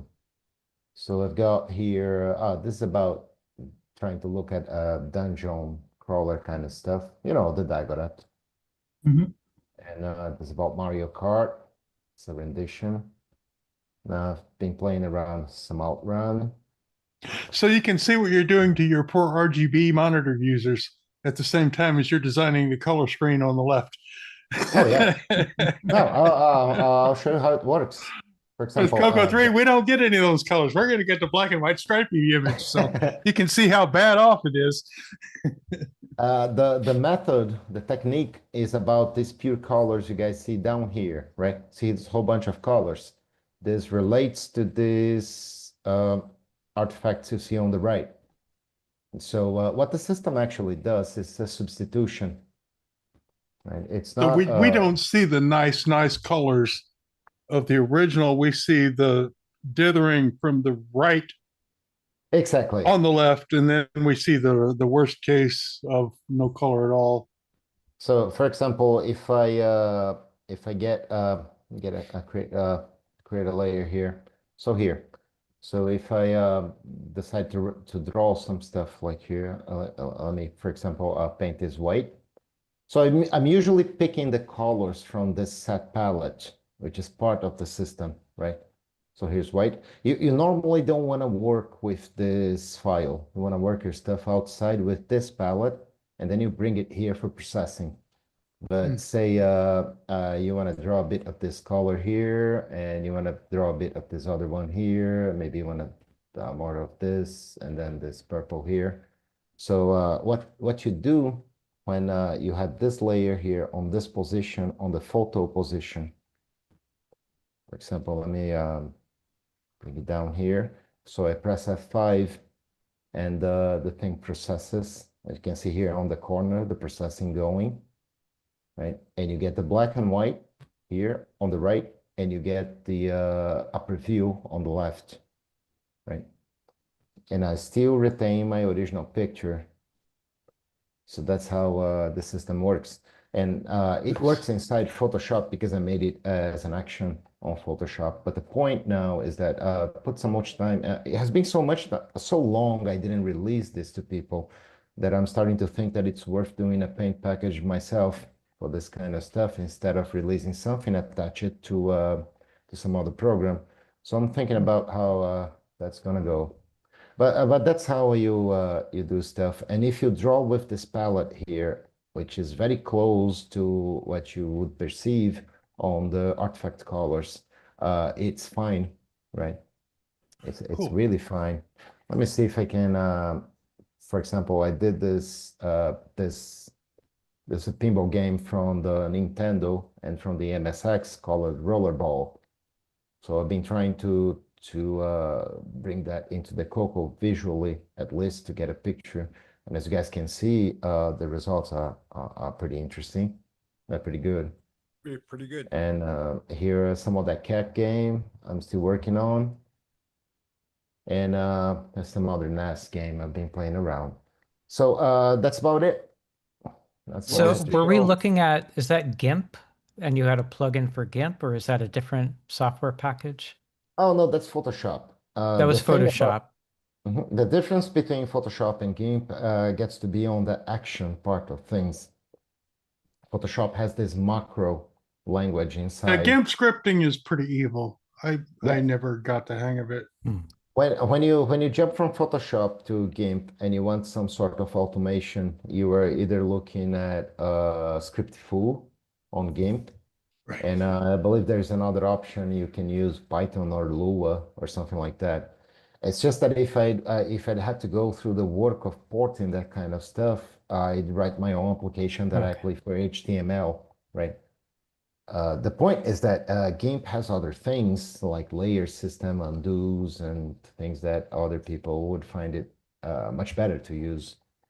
So I'm still thinking about this, but either way, the best thing about releasing this is describe the process and the method in a clear way, because you guys are all programmers and everybody is, so people can do their own implementation if they want to. But it would be nice if I get this stuff on HTML or some other path that is without the kind of stuff like Adobe. Erico, what's the reason that you have conversion to black and white for? To levels? Why do you do that? The black and white is the image I'm going to use. Oh, that's the thing that's going to be computer. artifacted, but you don't have artifacts Exactly. at this level, right? So you have to guess what they're going to be, but that's the actual image. Exactly. Let me see. Black and white. And besides, if you have a CM8, you're going to get the black and white image on the right. So it's a good sanity check. Can you even see this on a CM8? Okay, I got you. I'll get you a direct test. For example, we have this image here, right? So I have the black and white on the red on the right, and the colorful artifact colors preview on the left. So what I would probably do here is grab only the left part, right? So I'm gonna create a new image. I'm gonna post this image here. So here's the black and white. Now I'm gonna save this as a PNG. Get a safe place. Oh, here's fine. So we get this to a bunch of tests, PNG, right? So that's saved. Now let's suppose I run UgBasic here, get that going. So there's UgBasic. And I believe I got some stuff here more or less. Let me see, draw MG. This is a whole bunch of projects here. Let me find one by hand. So here on UgBasic, I believe I have some of which is a picture show, this one here. So this is a very short code. It's this part here dictates the resolution. It's B mode 4. And then I have a clear screen. And then I have a load image. And then I have a put image and a wait key. So this, it's just that this image here I have to change, right? So let me get to that part and bring the. So here's my test file. And I'm working on the UgBasic folder, which is way down here. Okay. So you guys can see here, I have a lot of black and white images here for testing. But the Popeye one's pretty great. Yeah, let me show that one because it's so great. The Popeye one is it's one I love most. So I'll bring this one here. Just capture that name. Let's get back to that UgBasic, right? I'll change the name here. So it loads that one instead. Okay. So this, if I would use a shortcut, but if you go here to run, Dragon, TRS-80, binary file will do that.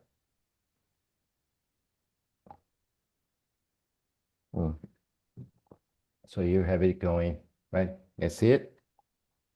All right. So this is the actual. Yeah. What it did. This you are looking at. Get that better resolution. Yeah, this one here. So this is what you're looking at on the XRAR emulator, right? But then again, you can export that to your real color computer or get this code from UgBasic. Here it's a binary, or you can export a disk and just run it on your CoCo. The thing is that you can get from drawing graphics from the likes of Photoshop or anything directly into ColorBasic fast. And you are not wasting time doing digital bureaucracy. You are just wasting your time doing the creative part of thing, right? It's either your game you are manipulating or the graphics, but not the bureaucracy. And that's the point. It works great, I tell you. And that's it, guys. That's I think that's all I. Pretty cool. I've got some more stuff, but that's probably for some other day. More next week. Yeah, exactly. Okay. What do you Good say job, we man. take a commercial break and then we'll continue on with the rest of the show? Yeah.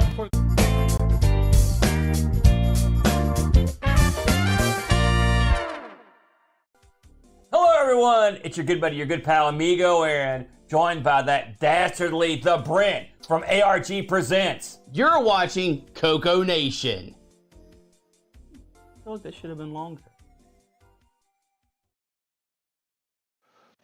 The CoCoNation show would like to thank the following patrons: AC's 8-Bit Zone, Alex Gare, Alan Huffman, Barry Tompkinson, Boysen Tech, Brendan Donnie, Brian Walsh, Brian Weasler, Karen Askham, Coconut Bob, Daddy Burrito, David Ladd, Derek Smithson, Diego BF109, Don Barber, Eric Canales, Frederick Segard, Glenn Hewlett, Graham Wabke, Grant Leedy, Henry Gernhardt, Henry Strickland, Jason Warrens, Jeffrey Drywater, Jim Mullis, Justin Larson, Ken Reichard, Kevin Holloway, Mark Castellan, Michael Hill, Patrick Euland, Paul Fiscarelli, Paul Shoemaker, R. Allen Murphy, Richard Harding, Rob Inman, Rocky Hill, Steve Batson, Terry Trapp, TJB Chris, Tom C., Tom Gunderson, Tom S., William Athing.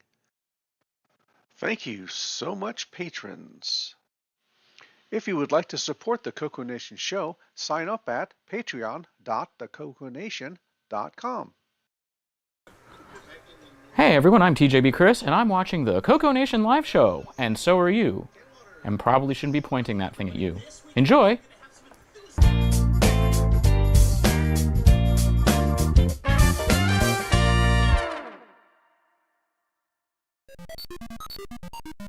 The CoCoNation would like to thank our Discord boosters, Boysen Tech, Frederick Micro Hobbyist Sagard, Glenside Computer Club, Paul Fiscarelli, Paul Shoemaker, and Wingnut 2626. Please consider joining Discord and visiting the welcome section to see what the community has to offer. Just go to discord.thecoconation.com.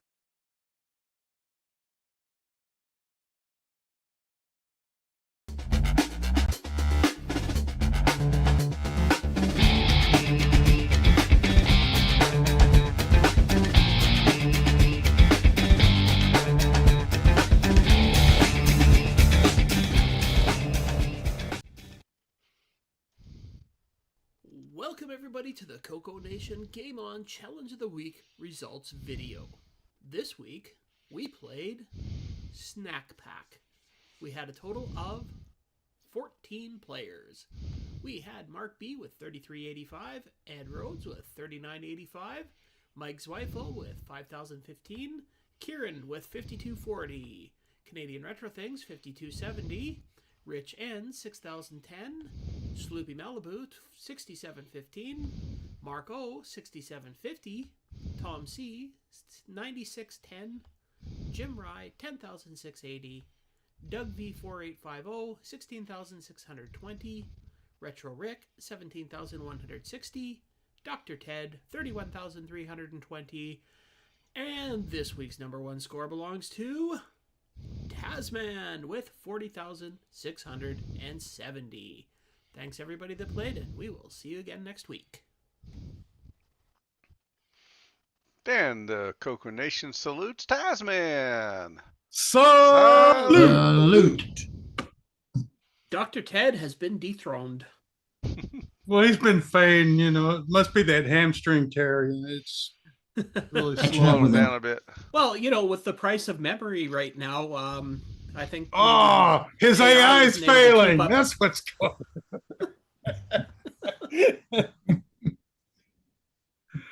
He needs better garbage collection then. Right. Okay, so with Snak Pac, I didn't find any reviews for it. There was an interesting little video posted in Discord, though, which I will attempt to play here. This is from Wingnut. This is where he trapped the ghosts. Mm. You can do that. Yeah. Oh, I've had that happen to me numerous times. Yeah, it's nice. one of the interesting things about when you can actually stop your Pac-Man in a spot. You can actually get the ghosts stuck in a little rut. Yeah, the thing is to time. The thing is to time when you exit, because if you grab the power pill and you hit it at the right time, you can get all three of them. If you don't, you only get two or maybe one. Definitely the best way to get points is sit there and wait for the ghosts to come to you, and then grab a power pellet and chomp them down. Yep. But other than that, I don't really think there's much in the way of tips and tricks for this game, different from any other Pac-Man game. I did notice. Yeah, I did notice one thing. When you go to restart a game, for some reason I had to hit the mouse button before I hit the number 1. Otherwise, it wouldn't start. Mm-hmm. I think you have to hit the fire button of whatever you're using to get off of the the dead screen, which is actually one of the times that somebody did it right. They don't just disappear the score before you can like take a screenshot or something. No, nice. I mean when you're at the title screen, you hit the button, it shows the level screen, and it wouldn't take the number 1 until after I hit the button. Oh, I never had that problem. I had to wait for the music to end before you could do it, but yeah, because if I hit the button and then hit the number 1, it would go to the game immediately. But if I didn't hit the button, I could just sit there and hit the 1 constantly, and it wouldn't play. Okay, I don't think that happened to me, but of course it was also controller on detector on VCC because it didn't show you the choose the 1 to 3. It could also be an XOR thing. Yeah. this is definitely one that you know, had a little bit of idiosyncrasies between the different Platforms, yeah. emulators. Yeah, the one thing that I didn't like about it was how it stopped when you stopped pushing the controller. Yeah. That was very difficult. Once I got used to it, I didn't mind it, and I learned to use that to my advantage. Yeah, like I said, if you go right up to a power pellet and stop and just wait for them to all come close to you, then you hit the power pellet and get them. Oh yeah, I can understand how it can be an advantage if you can take advantage of it, but I use that, but the problem is that in other situations, like when you're trying to come up on a turn to make the turn, when you're being followed closely, oftentimes I would screw up and I would get. Well, that's just simply you have to unlearn that 45 years of playing Pac-Man, where you actually had to hit the direction you wanted to go before you got to the turn. Yeah, but still. See, this is Snak Pac. This isn't Pac-Man. This is a totally different game. They're not even related. This is Snak Pac. It's not Pack Attack or Whack Dack or Neck Whack or any of those other games. Or even Puck-Man. Pellet Man. This is a completely different game. I mean... Oh, Bookman. No. Yeah, I mean, other than that control issue, it was a pretty good, solid game. Yeah. Actually, and once I got used to it, I didn't mind the control issue. I hated it at first because I died over and over and over trying to go around corners. Yeah, well, I'm an old dog. I mean, new tricks are difficult for me. Yeah. Like I said, you just got to change your mindset that this isn't Pac-Man. This is a different game. Yeah, wait until you get to be my age. What, like 2 years? 2-3 years, something like that. I don't remember back that far.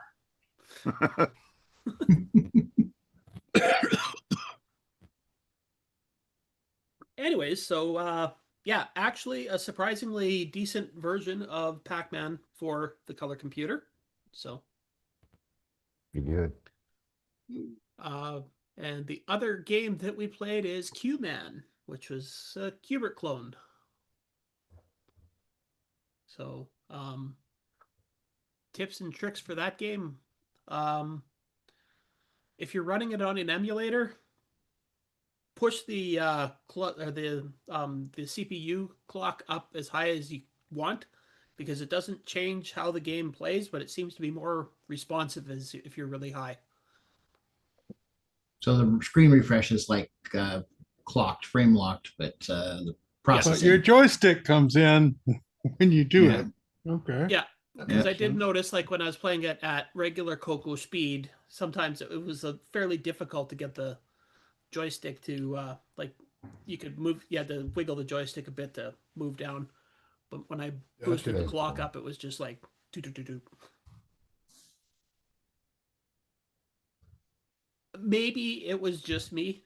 Maybe that was a placebo. I don't know. It's entirely possible. But does anybody else have any tips or tricks for these games? Going once? Not for these ones. Going twice? Well, I guess we're... Uh-oh. I just remembered I don't think I have the... Oh, I do have it loaded up. Good. Forgot that I had to restart my computer and had to shut off all my stuff that I had preloaded for the show. Oops. Where? Sound has a new vibe. Yeah. And yeah, okay. Is that showing? Yeah. We got Qbert. Coneheads. What happened to Sam? What happened to Sam? That was my next video up. No, he got a new vibe. It's nice that they are moving the graphics per byte level, and they are not masking it. That's very interesting. One of the interesting things about Q-Man that I did find is that depending on quite often it's a little hard to read the score. So if you turn it into RGB mode and it goes to black and white, it's a lot easier to read the score if you want to take a picture of it. Cool.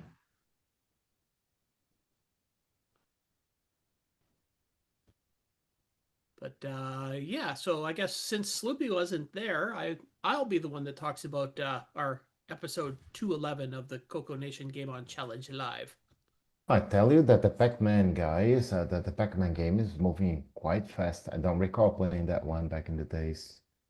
Yeah, it moves pretty quick, but that also is one of the problems, as Sloopy said, that you got to really learn how to take those corners because the ghosts get on top of you really quick. Doesn't give you any time to. Yeah. Gotcha. Yeah.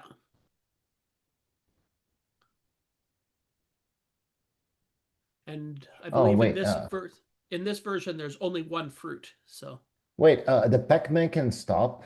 You can stop Pac-Man. Yes. Yep. Yep. Oh, No, the Pac-Man will stop. Do you want it to stop? That's a right. completely different question. But it will stop. But oh, that's new to me. Yeah, that's one of the things that makes it good and bad. So that's a plus and a minus for this game, is the ability to just stop. I like it. Yeah. The ghosts have kind of like an evil face. It's like they're smiling, but they are not quite smiling. It looks interesting, and the level design is unique, right? Well, and know this as well. The white ghost turns white when you can eat it. So yeah, what's that smile? The only thing that changes on the white ghost is that he starts frowning. So yeah, they all gotta watch for that if you're going after him when he's edible. Just watch that he doesn't start smiling before you eat him because it'll kill you. Yeah, and the time that you're able to eat them is quite short. Yeah. But it don't seem to run too fast away from you, right? No. No. They kind of get slower a bit, so that helps.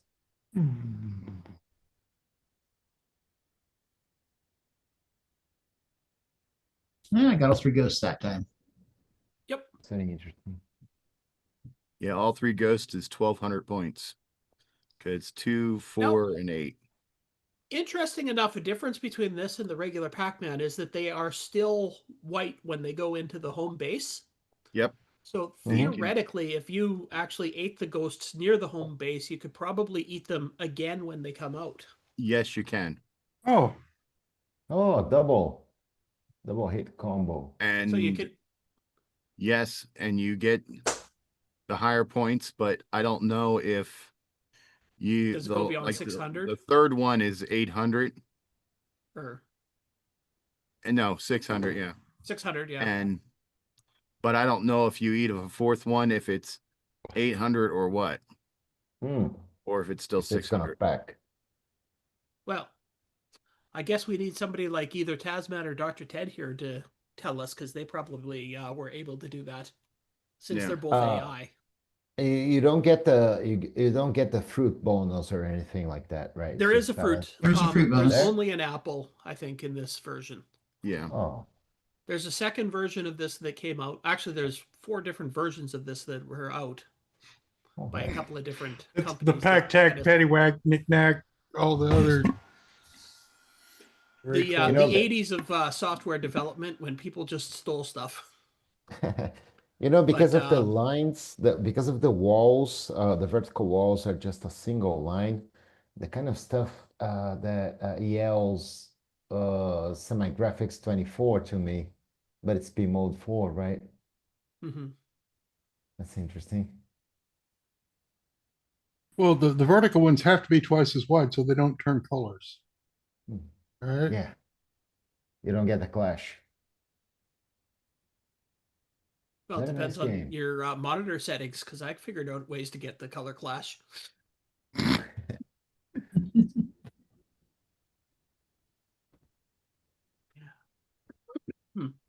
Anyways, so there was a few of us in the Game On Challenge there. I think there's actually about 7 of us. At one point, yeah. At one point. What about sound and music? How does this game fare with that side of things? Somebody else will have to answer that, because I don't ever play with the sound turned on. So. Wise man. I was using real hardware and I'm not capturing the sound, so I can't hear it either. But did you hear the sound when you were playing? Me? No. Pew, pew. There you go. No, I like the synthetic sounds of the color computer. Is something I really enjoy. Not too many months ago, the Amigo guys did the kicks, right? Did the kicks report or show, and they didn't have the sound going on, and I missed that. I was like, the oh one my good God, this game has one sounds. I guess the one good thing I could say about the CoCo sound is it's not based on a pre-configured sound chip.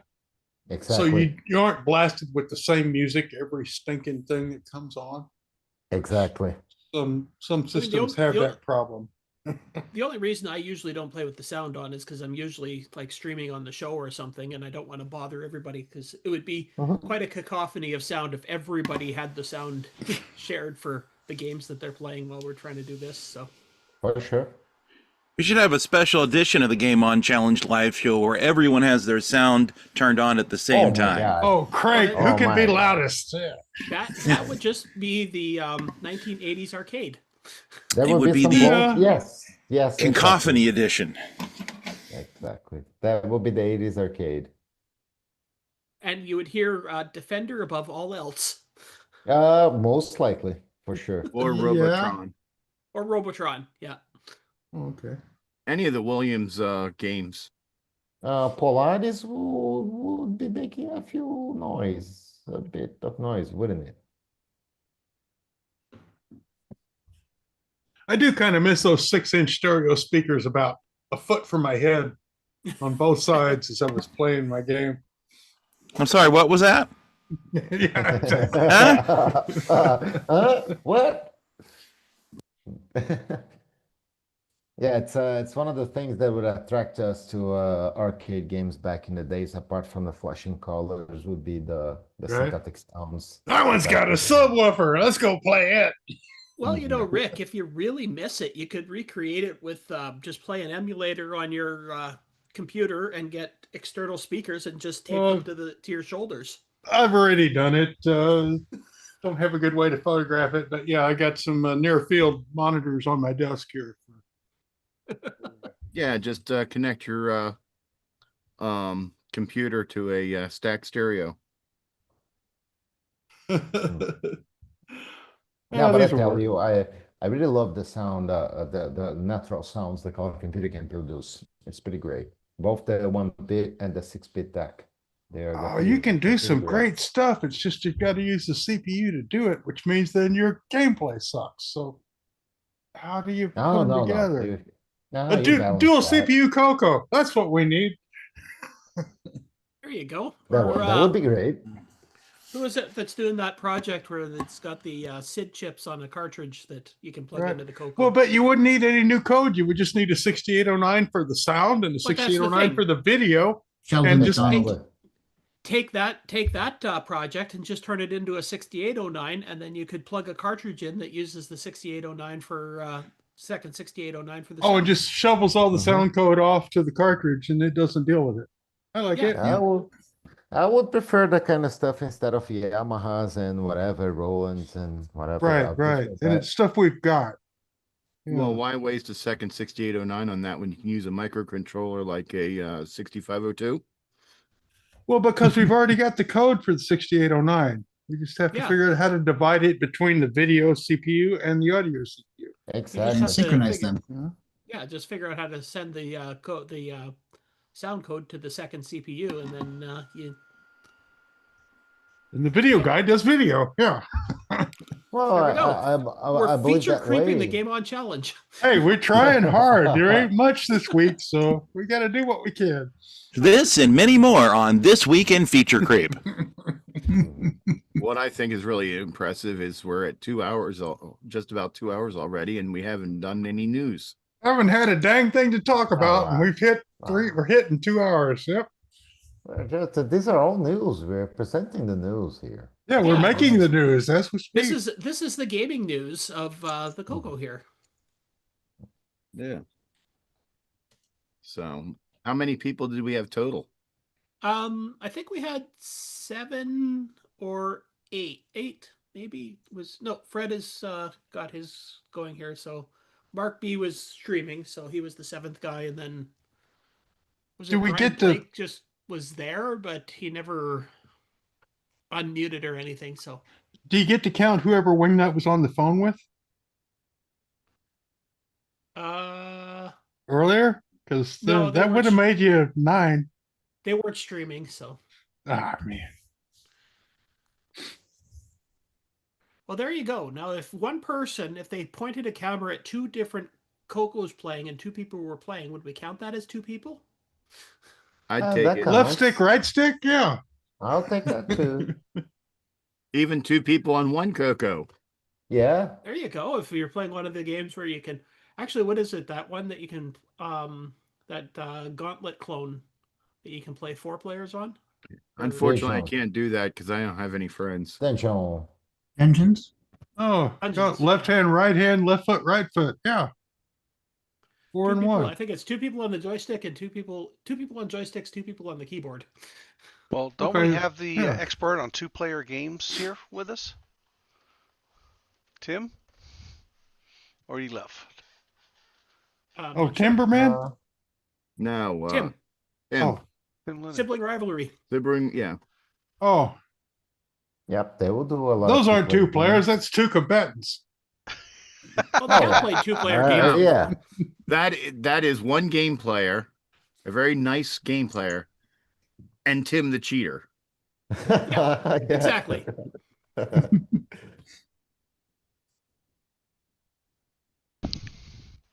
Yes, but I tell you, this kicks clone, this one Jumpman, I don't know. It's most of the time I play the other one back in the days from Team Software, I guess, from Tom Mix.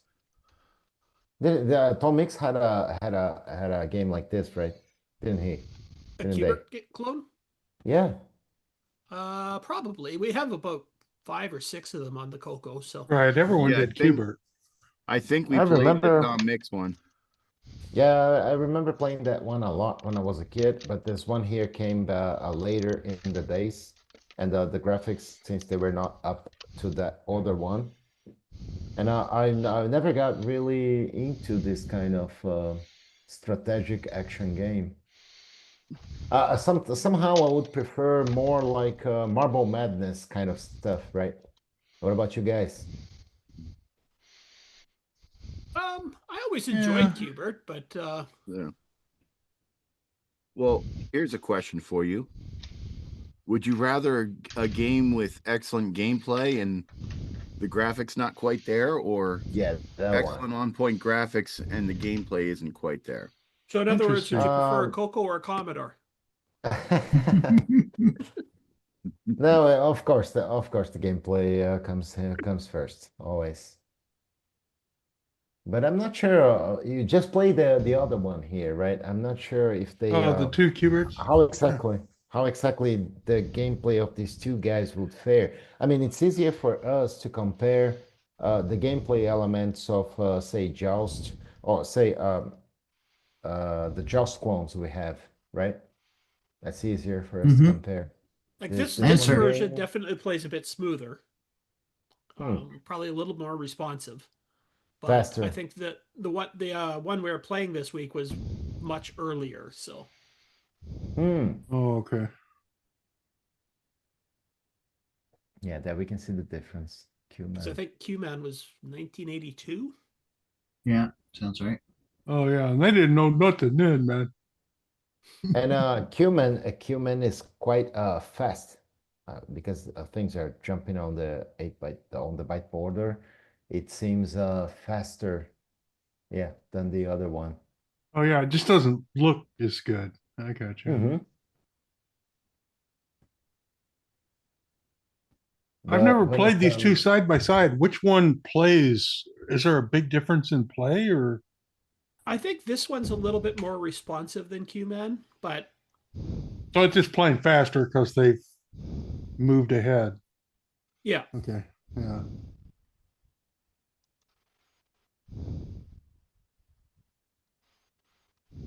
Yes, that we don't have that. We have a very short amount of isometric games on the color computer, as far as I know. Right. These are these are excellent entries into that genre. Yeah, well, we're kind of short on vertical resolution for isometrics, so it gets difficult. Yeah. But when it comes to the vertical resolution, we can at least move graphics vertically easy, right?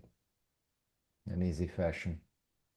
Instead of horizontally, right? You have to deal with the Right. That's true. But notice how much they had to like mess with the Kubert cube to make it fit in our vertical resolution and still look good. Where if you try to squash it flat, all of a sudden you lose all of the pretty.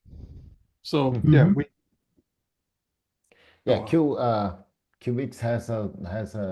it's pretty well done. I like it. And as you can see them playing, side by side, it's faster.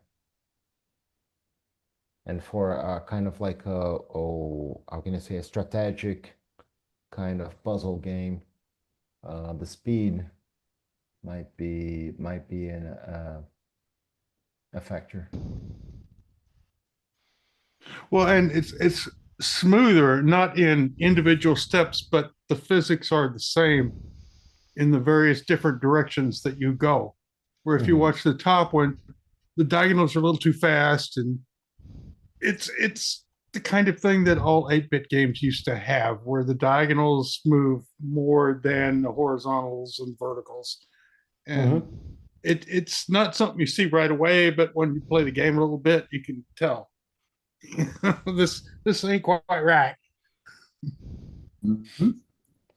Well, it's different. Find though that both of the versions here are actually quite enjoyable to play. So they are.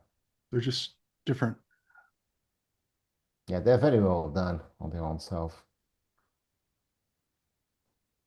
And now, looks like the one is 1984.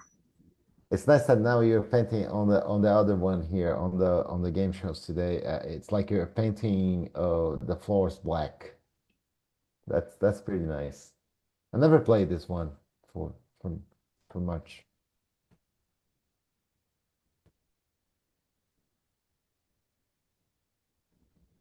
all right, well, I guess if people want to join us for the live Game On Challenge show, then it's on Thursday nights in the Discord channel, Game On Challenge Live.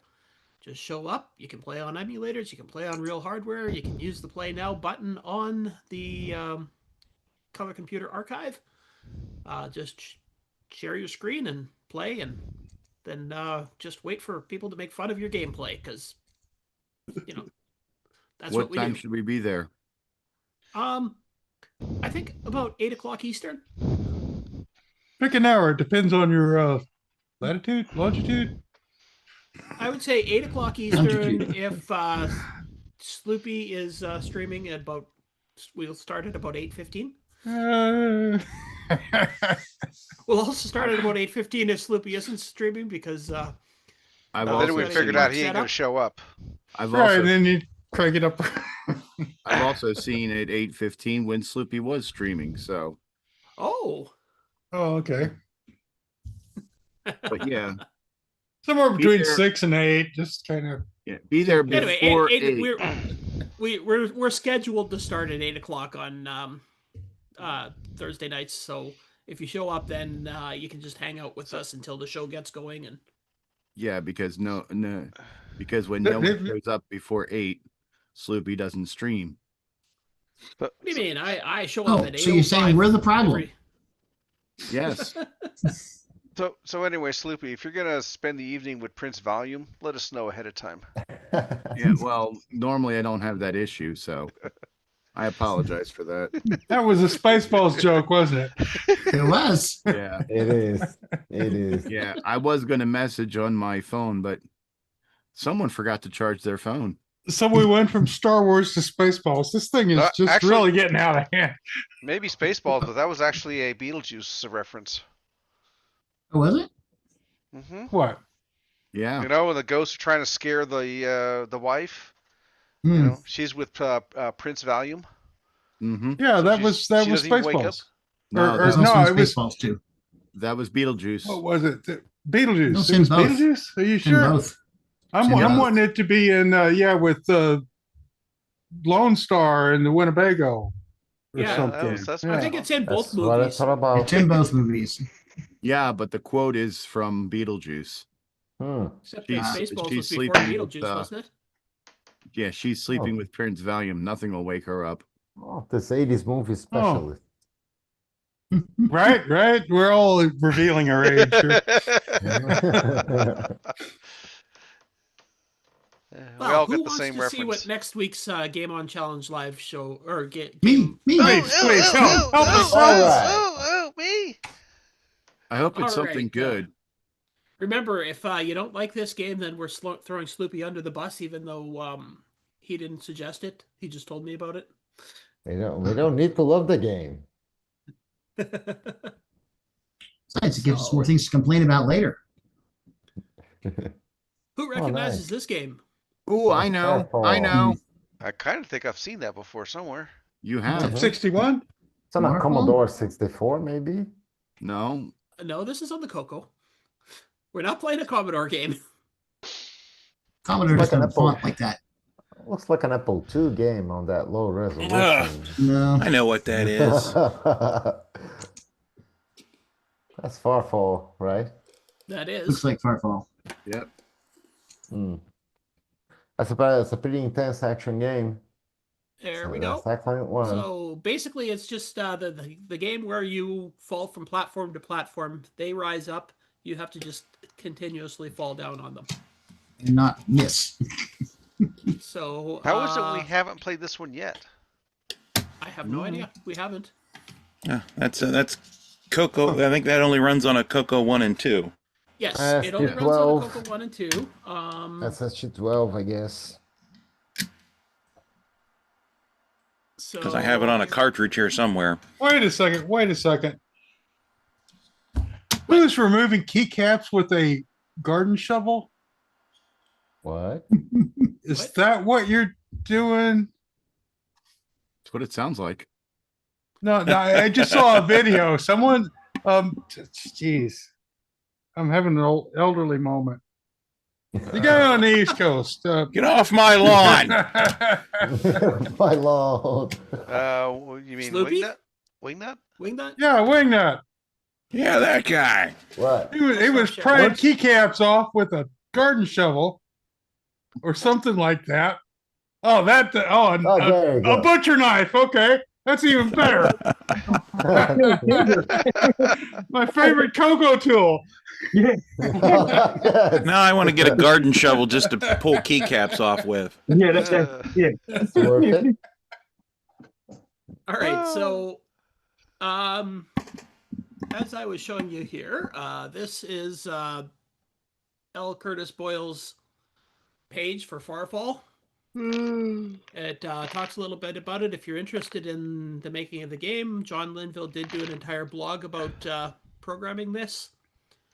And only works on a CoCo 1 and 2. There is a download link on Curtis's page. I'll also put the download link in the Game On Challenge channel, or the High Score Challenge, or the High Score channel.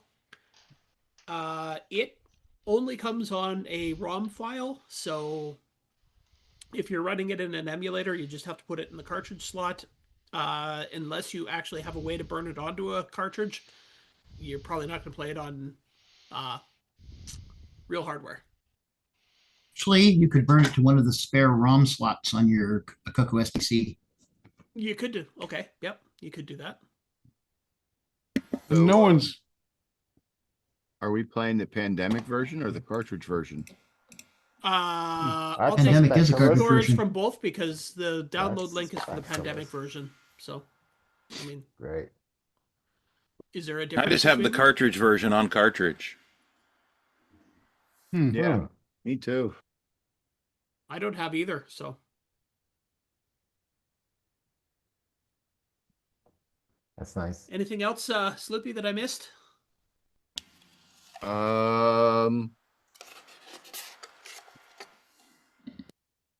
Not really. I mean, you're the Game on High Council. You're supposed to know all this stuff and tell us so that we know. Okay. I'm just an underling on the Game on Council. No, you're the co. You're supposed to do all the work. No. No. pressure's getting to him, fan. Your name Folks. is right up there on the title when it comes up, Sloopy. You are the co-overlord. Credits and everything. I am a You're credited with the responsibility. I am a figurehead of the community with no real power. That's what he keeps telling us. So what's different from the rest of us?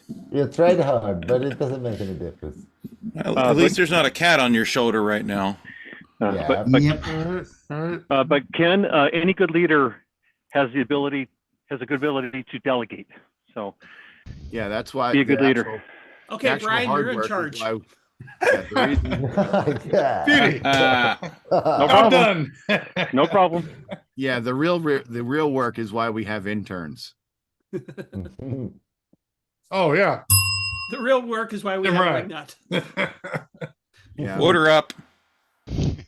Also, for people who would possibly be interested in a real cartridge, I actually talked to John. He gave me some pointers, and I'm waiting to hear back from someone else about possibly making a few cartridges if they're interested. That's and great. I'm just waiting to hear back. Well, these are the cartridges with the sound chip. Oh, I'm not even that special. I don't even have a GMC cartridge. I have a regular one. Yeah, this one I bought from John, and it has a sound chip. Sound thing in it. That's cool. Yeah, it's got a sound chip. But it's orange. Yeah, I That's think they're all Alice. orange. That's very Alice. Yeah, it's And very shiny. orange. And very Ooh. not printed. Yeah, No, it's not printed and doesn't have the little door, but that's okay. But it's No, it's a nice card. it's quite a unique item, and that's why I Have got you it. ever used it yet?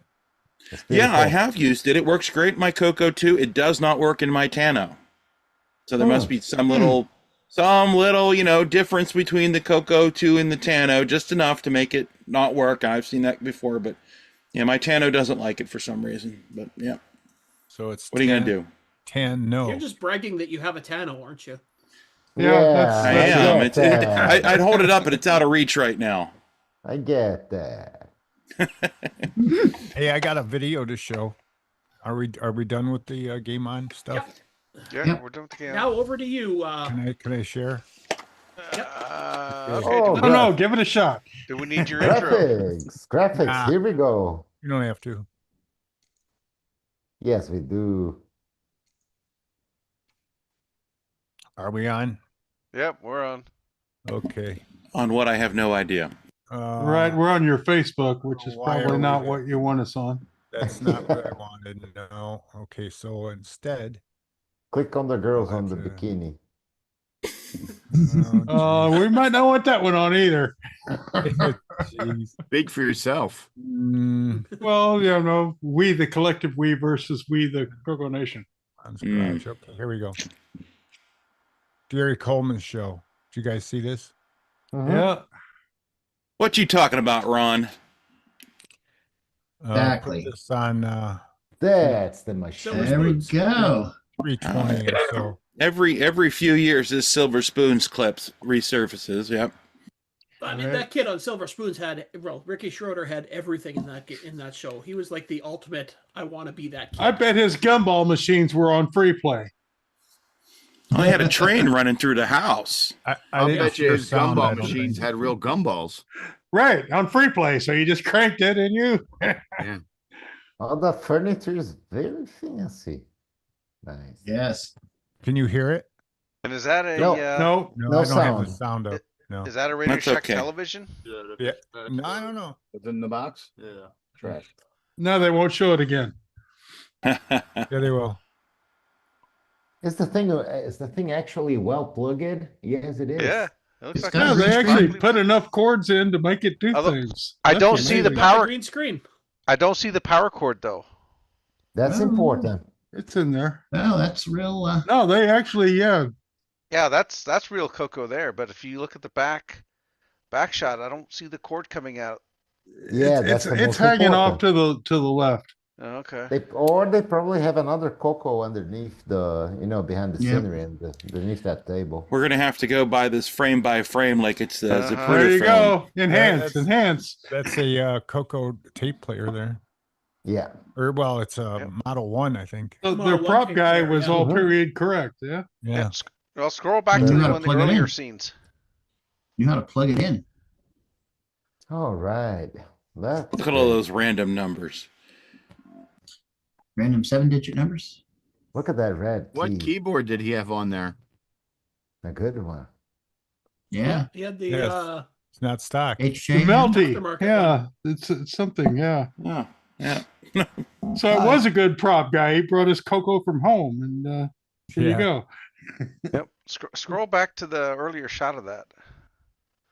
Yeah, the back of the machine. The wide shot from.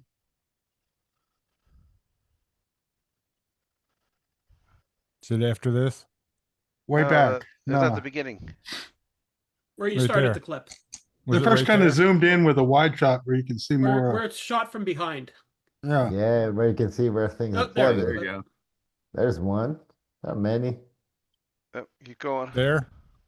Probably Yeah, shot one that more. with 2 cameras and There, let's do this. the Well, right, but there's actually background on the video there, which is interesting. Now go back to the beginning. Beginning. Better one, Right there. better two. That was one shot. Yeah. Yeah. Let it play. There. There's Frop. There you go. Oh, Two joysticks. There, it's coming out the bottom. Right yeah, there. it's You- coming. bottom They over the side, curled it okay. under the bottom, and Yeah, there it is. Well, that's those Okay, the original yep. CoCo ones all came out at the bottom there. I'm glad we looked into that. right, Yeah. right. Ah, we There's feel a better tape- now. There's So- a tape player there next So to they the act- TV. So This they is actually This had is it running really off going. the tape player next to the Actually TV. I'll bet plug you. something in and put it in the background shot. Running. Yeah, it's got you can see the gray cords plugged into the side of the tape machine too. So it's the actual CoCo tape. And Which is interesting because in some other shows they had something called Movie OS that had like a 30-column screen so that you could read things on television. But that's They didn't need to do that here. We already had that. Yeah. This is pretty Yeah, extensive. we got 2 more. We had 32. But that's not Right. even a melty keyboard because the key colors are not right. No, that it's- looks like an aftermarket. Yeah. It's Yeah, an this is- aftermarket one. I can't remember who made that one, but That's I've just seen a that around. testament of how bad that CoCo One keyboard is. Well, yeah.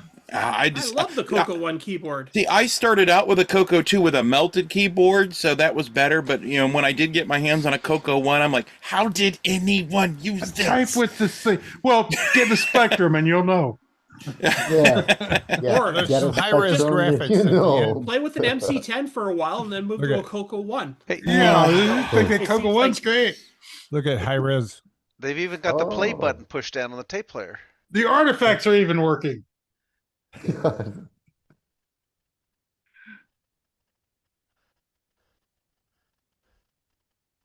Swamp Swamp Wars. Wars. Nice. Yeah.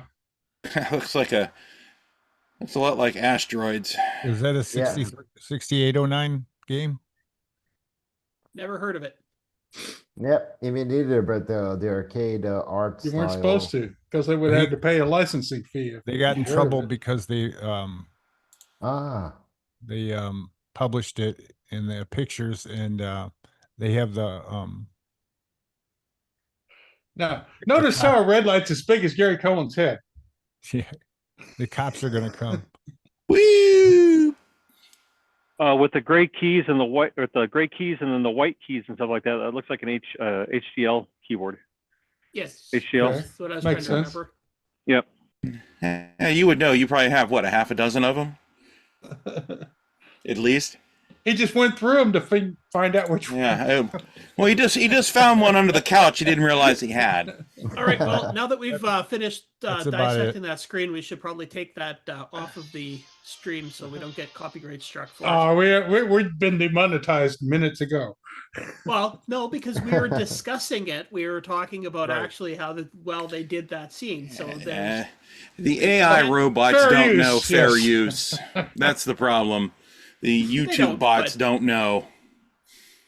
Yeah, they're not very fair. Yeah, so we've lost all in their 13 use. cents we could have made today. We're losing fives of cents.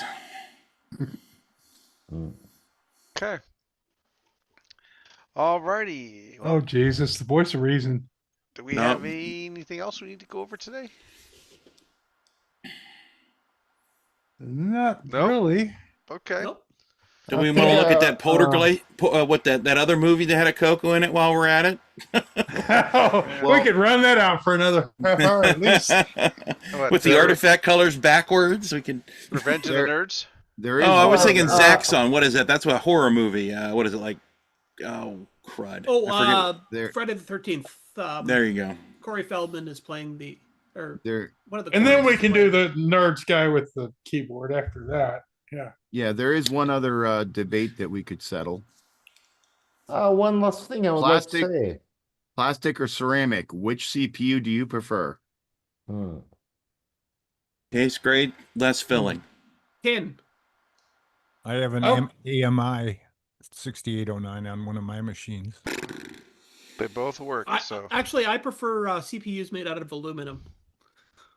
Aluminium? No, those are heavier.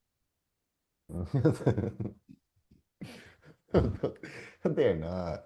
Yeah, I think ceramic looks cooler, but plastic is cheaper. If I could get a ceramic PIA, though, I would love it because my PIAs overheat and then my keyboard gets all flaky after my CoCo's run for a little while. So just put it in the window. I could stick it. Yeah, I could put it in the window, but then my hands would get cold typing. It's always something with you, isn't it? Yeah, it is. I'm always I've got one. I've got one last bit of news. I think I didn't tell you guys before. Is that these new joysticks here with the controllers Mauricio bought into them. The kind of precision they are showing to me is very special. If I open up a 64 by 64 graphic resolution, so that each pixel maps to the joystick, I can control with a single finger on top of the joystick every single pixel. It's not something I can do with the original CP400 joystick. It's not possible. Neither, I mean, it gets close to possible with the Black Beauty, right? But these ones here, these people made, they are very precise. Well, and the crafts worked like that 40 years ago, but that was 40 years ago. And these work like that now. So, yeah. It's probably because the part of the joystick control, the parts that is the joystick itself, it comes from those, little flying planes and everything. Oh, drone control things. Yeah, they are professional pieces. Oh, they're from really these- nice. Yeah. Yeah, exactly. They are coming from these parts, so they are extremely nice and resistant. And then they get configured to the CoCo. But the thing is, if I can touch the top of the joystick and move it slightly to the left or right, and I get to see a single pixel moving on a 64 by 64, that's amazing. That's what I like about it. It's just that doing games with the joystick analog control is a lot harder. You have to pull the joystick a lot more times than you would in a game doing digital stuff. Right. But it's really nice. That's it. Okay. What do you say we call it a day then? Mr. Outro? Call it a day? I thought this was a show. This concludes another episode of the CoCoNation, the world's leading live interactive talk show featuring the Technicolor computer. For all things the CoCoNation, visit us on the web at thecoconation.com. We'd love to hear from you. Send feedback, suggestions, even segments via email to show@thecoconation.com. The CoCo Nation Show would not exist without the community and its cast and crew. The CoCo Nation theme song, copyright 2022, D. Bruce Moore. Mixed, mastered, and produced by D. Bruce Moore. The CoCo Nation is over. Join us on the CoCo Discord server. CoCo forever. Okay, that should wrap up a show today. Or someone can say something. So We should keep the show. We should keep the show for 8 hours to show Curtis that we can. Yeah. Well, I mean, everyone can play last week's news to fall asleep now. And well, next week bring extra pillows because we're gonna have a double news. Well, I'll tell you, I miss Curtis doing the stuff. He's a pretty good communicator. And I tell you guys, I feel Nick Marians is not available today. How come? How come? You know, I've never seen Nick and Curtis mismatched. Is Yes, Nick there is, yes, Curtis's there is alter something ego wrong. or something? They only It's all appear right. together. When the show ends, I'll say it Yeah. for him. They're a kinda get that package deal. picture. It's in their contract. I guess so, yeah. So we get a discount because they're both out. We can all say we're sorry at the same time if he's not here. Sorry.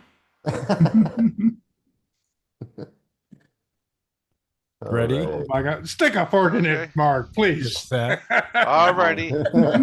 Go. Till next Sorry. week. Bye, everyone. Bye, everybody.